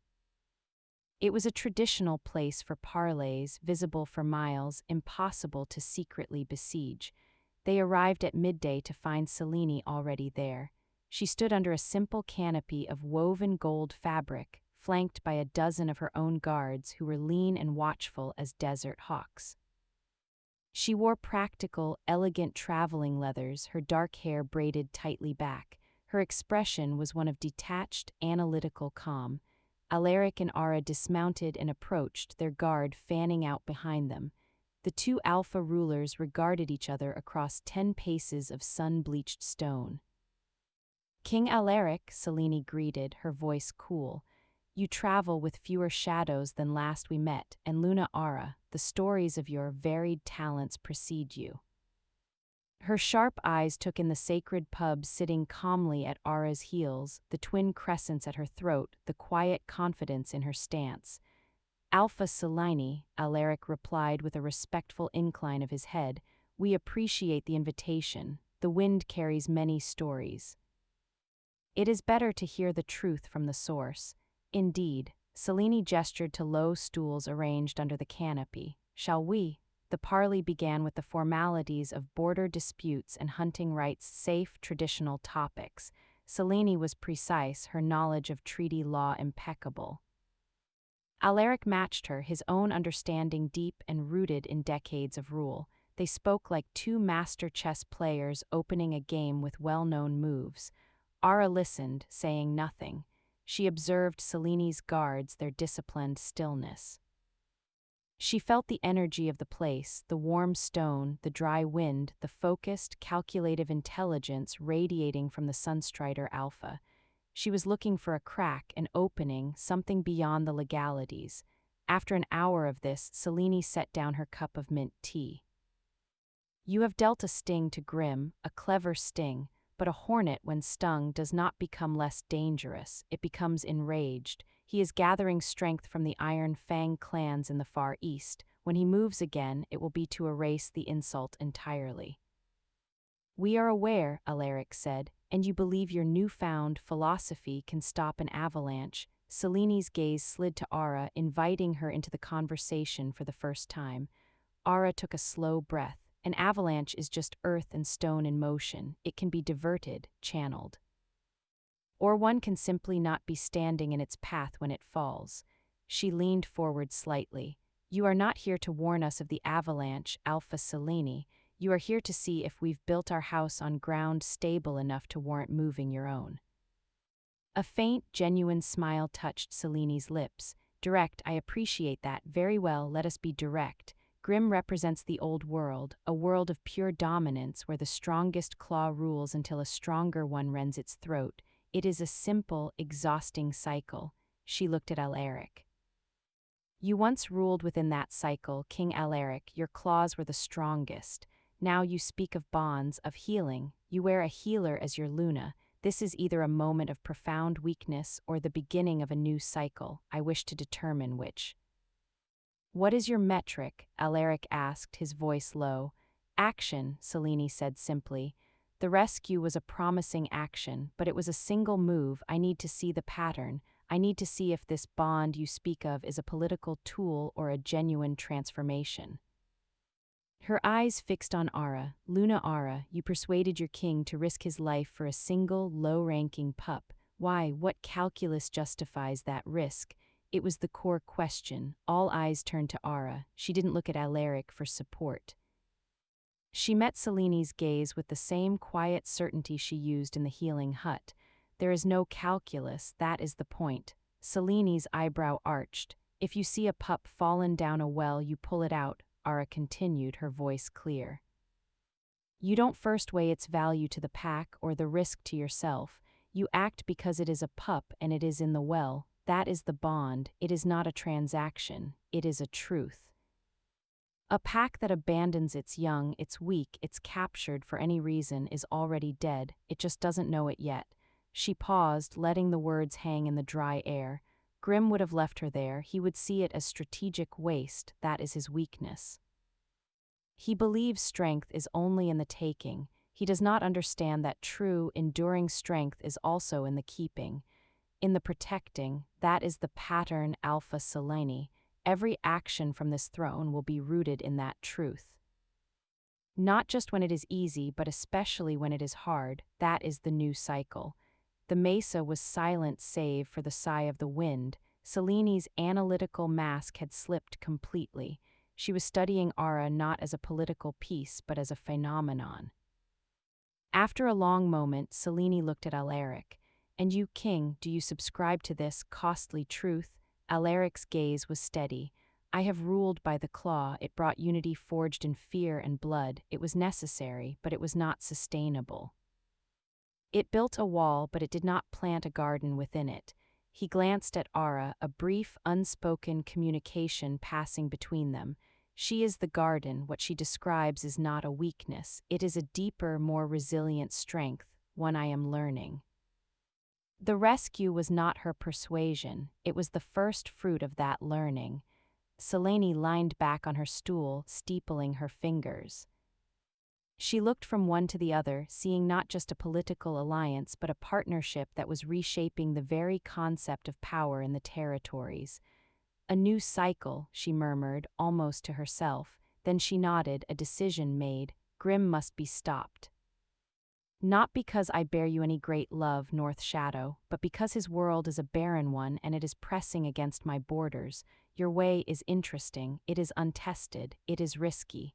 She stood and everyone else followed suit. But it is a risk I find preferable to the certain tyranny of Grimm's old world. She extended her hand, not in a warrior's clasp, but in a formal diplomatic gesture. The Sunstrider pack will stand with the North Shadow, not as a subject but as an ally. We will combine our forces to meet Grimm's eastern reinforcements before they can join him. We will break his gathering storm. Alaric took her hand, the grip firm. Agreed. Selene then turned her hand toward Ara. Luna, you have given me much to consider. A healer who thinks in strategies, a princess who speaks in truths, I look forward to seeing what your garden yields. Ara took her hand, feeling the dry, strong grip, as do I, Alpha Selene. The agreement was sealed not with blood, but with pragmatism and a spark of shared hope. As they descended the mesa, the sun warming their backs, the world had irrevocably shifted. They were no longer a besieged kingdom waiting to die. They were half of an alliance with a sharp, new weapon, a united front and an idea whose time had come. The alliance with Sunstrider was a gale of fresh air sweeping through the stale dread of the North Shadow stronghold. Overnight, the calculus of survival shifted. They were no longer a fortress awaiting a siege, they were one arm of a pincer preparing to close. The following fortnight was a frenzy of coordinated effort. Sunstrider scouts, masters of the arid south, slipped across the border to mingle with their northern counterparts. Maps were exchanged, codes agreed upon. Seleni's forces, lighter and faster, would harry the flanks of Grimm's expected reinforcements from the Iron Fang clans. The heavier North Shadow warriors, bolstered by the repaired walls and renewed spirit, would form the anvil upon which Grimm's main force would be broken. Ara's role evolved once more. With Nora managing the ongoing care of the wounded, Ara became a bridge not just between king and pack but between the two allied packs. She hosted Sunstrider healers, sharing knowledge of northern herbs and learning about desert remedies in return. She walked among the mixed camps that sprang up in the lower valleys, a calm, unifying presence in a sea of unfamiliar scents and wary postures. The sacred pubs were her constant companions, a living symbol that seemed to soothe the inherent tension between the different wolf cultures. She also spent hours with Alaric and Selene in the war room, now a council of 3. Ara's value was not in tactics of encirclement or troop deployment, but in understanding the spirit of the enemy and the morale of their own combined forces. Grimm's strength is in blunt force and pride, she said one evening, staring at the map where Black Token's Stonehold outnumbered their own. His weakness is the same. He expects us to meet him head-on to fight his kind of war. The alliance itself is an insult he cannot comprehend. He will be furious, reckless. Reckless men with large armies are still dangerous, Selene noted, tapping a golden-tipped nail on the table. Then we use his rage, Alaric said, his finger tracing a path through a narrow pass called the Howling Gorge. We let him see our combined vanguard here looking strong, let him commit, then our main forces, hidden here and here, he pointed to 2 flanking ridges, collapse on him. Sunstrider harriers prevent his retreat or reinforcement. It was a classic hammer and anvil tactic, but its success relied on Grimm taking the bait. He will take it, Ara said softly, because he will see you, Alaric. He will see the king he thinks has gone soft, standing with a southern ally he despises. His pride will demand he crush you personally. He will charge right into the gorge. The plan was set. The air in the days leading up to the movement to the battleground was thick with a grim, purposeful energy. This was not a defensive fight. This was to end the threat, to decide the future of the territories. The night before the army was to march, Ara found Alaric on the battlements, looking north toward the unseen enemy. The twin moons cast a double shadow on the stones. "You're quiet," she said, coming to stand beside him, not too close but within the orbit of his presence. "I am counting costs," he said, his voice a low rumble, "not of gold or grain, of wolves on both sides. You didn't start this war. I will finish it." He turned his head to look at her. In the moonlight, the sharp planes of his face were softened, but the resolve in his silver-blue eyes was diamond-hard. "This is the world my father dreamed of, packs allied, not at each other's throats.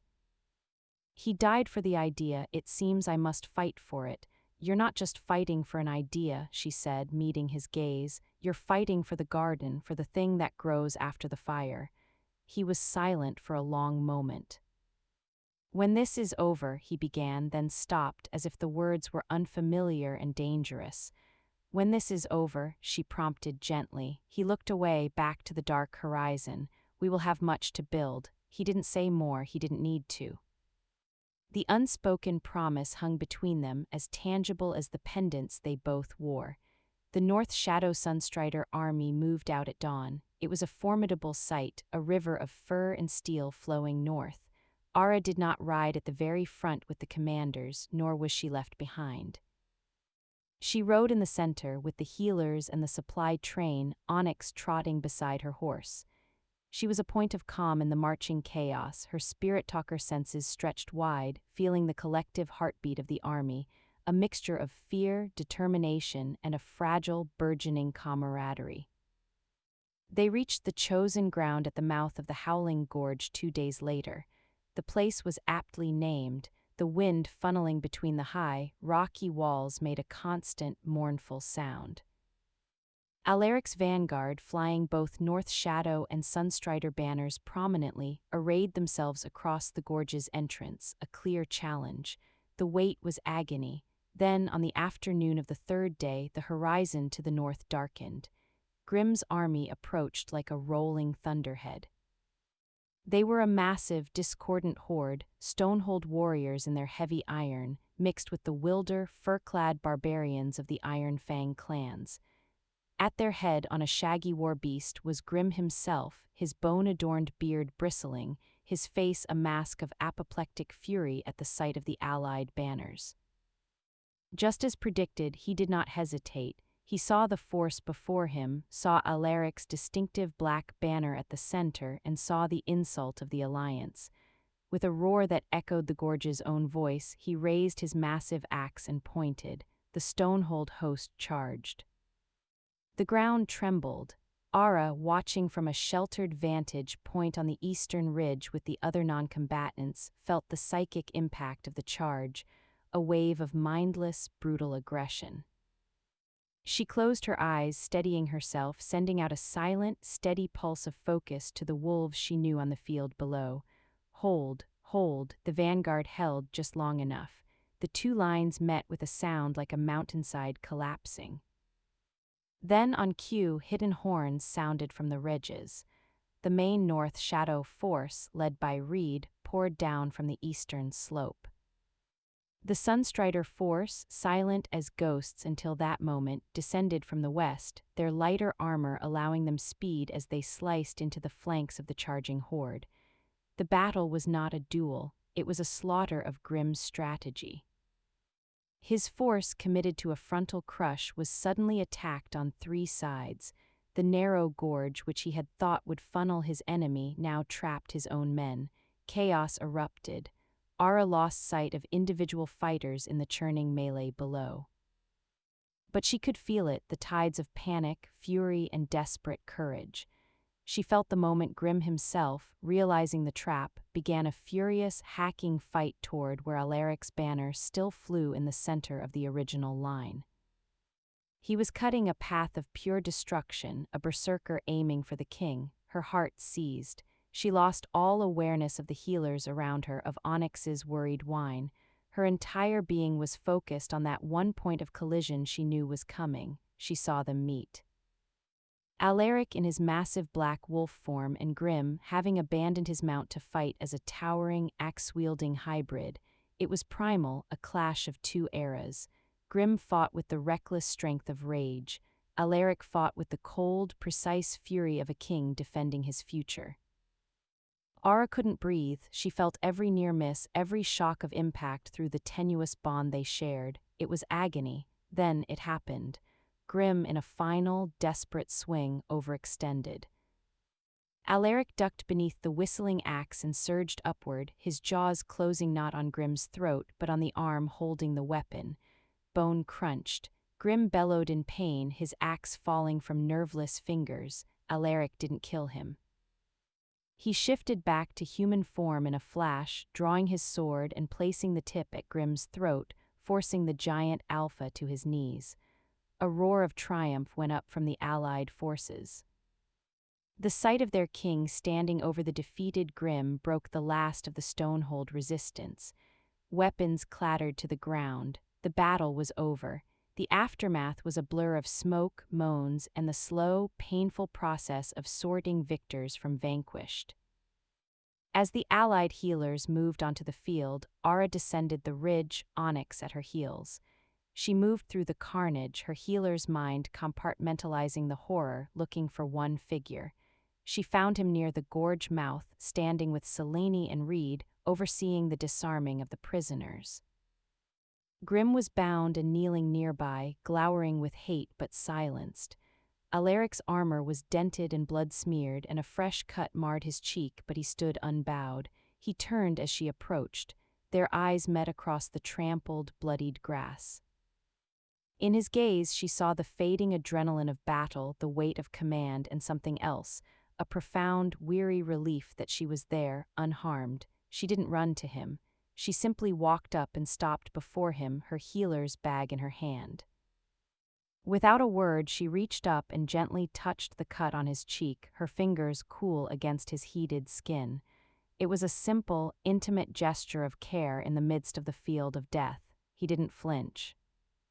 He closed his eyes for a brief second, leaning infinitesimally into her touch. "It's over," he said quietly for her ears only. "The battle is," she corrected softly, her thumb brushing away a smear of dirt. "The healing begins now." He opened his eyes, and in their silver-blue depths she saw the future he had fought for, a future they would build together, not with claws alone, but with hands that could both wield a sword and bind a wound. Selene watched them, a thoughtful expression on her sharp face. She gave a small, approving nod. The alliance had been tested in blood and found true, and at its heart was not just a treaty, but the fragile, stubborn seed of something new. On the field of victory, amidst the scars of the old world, the garden had begun to grow.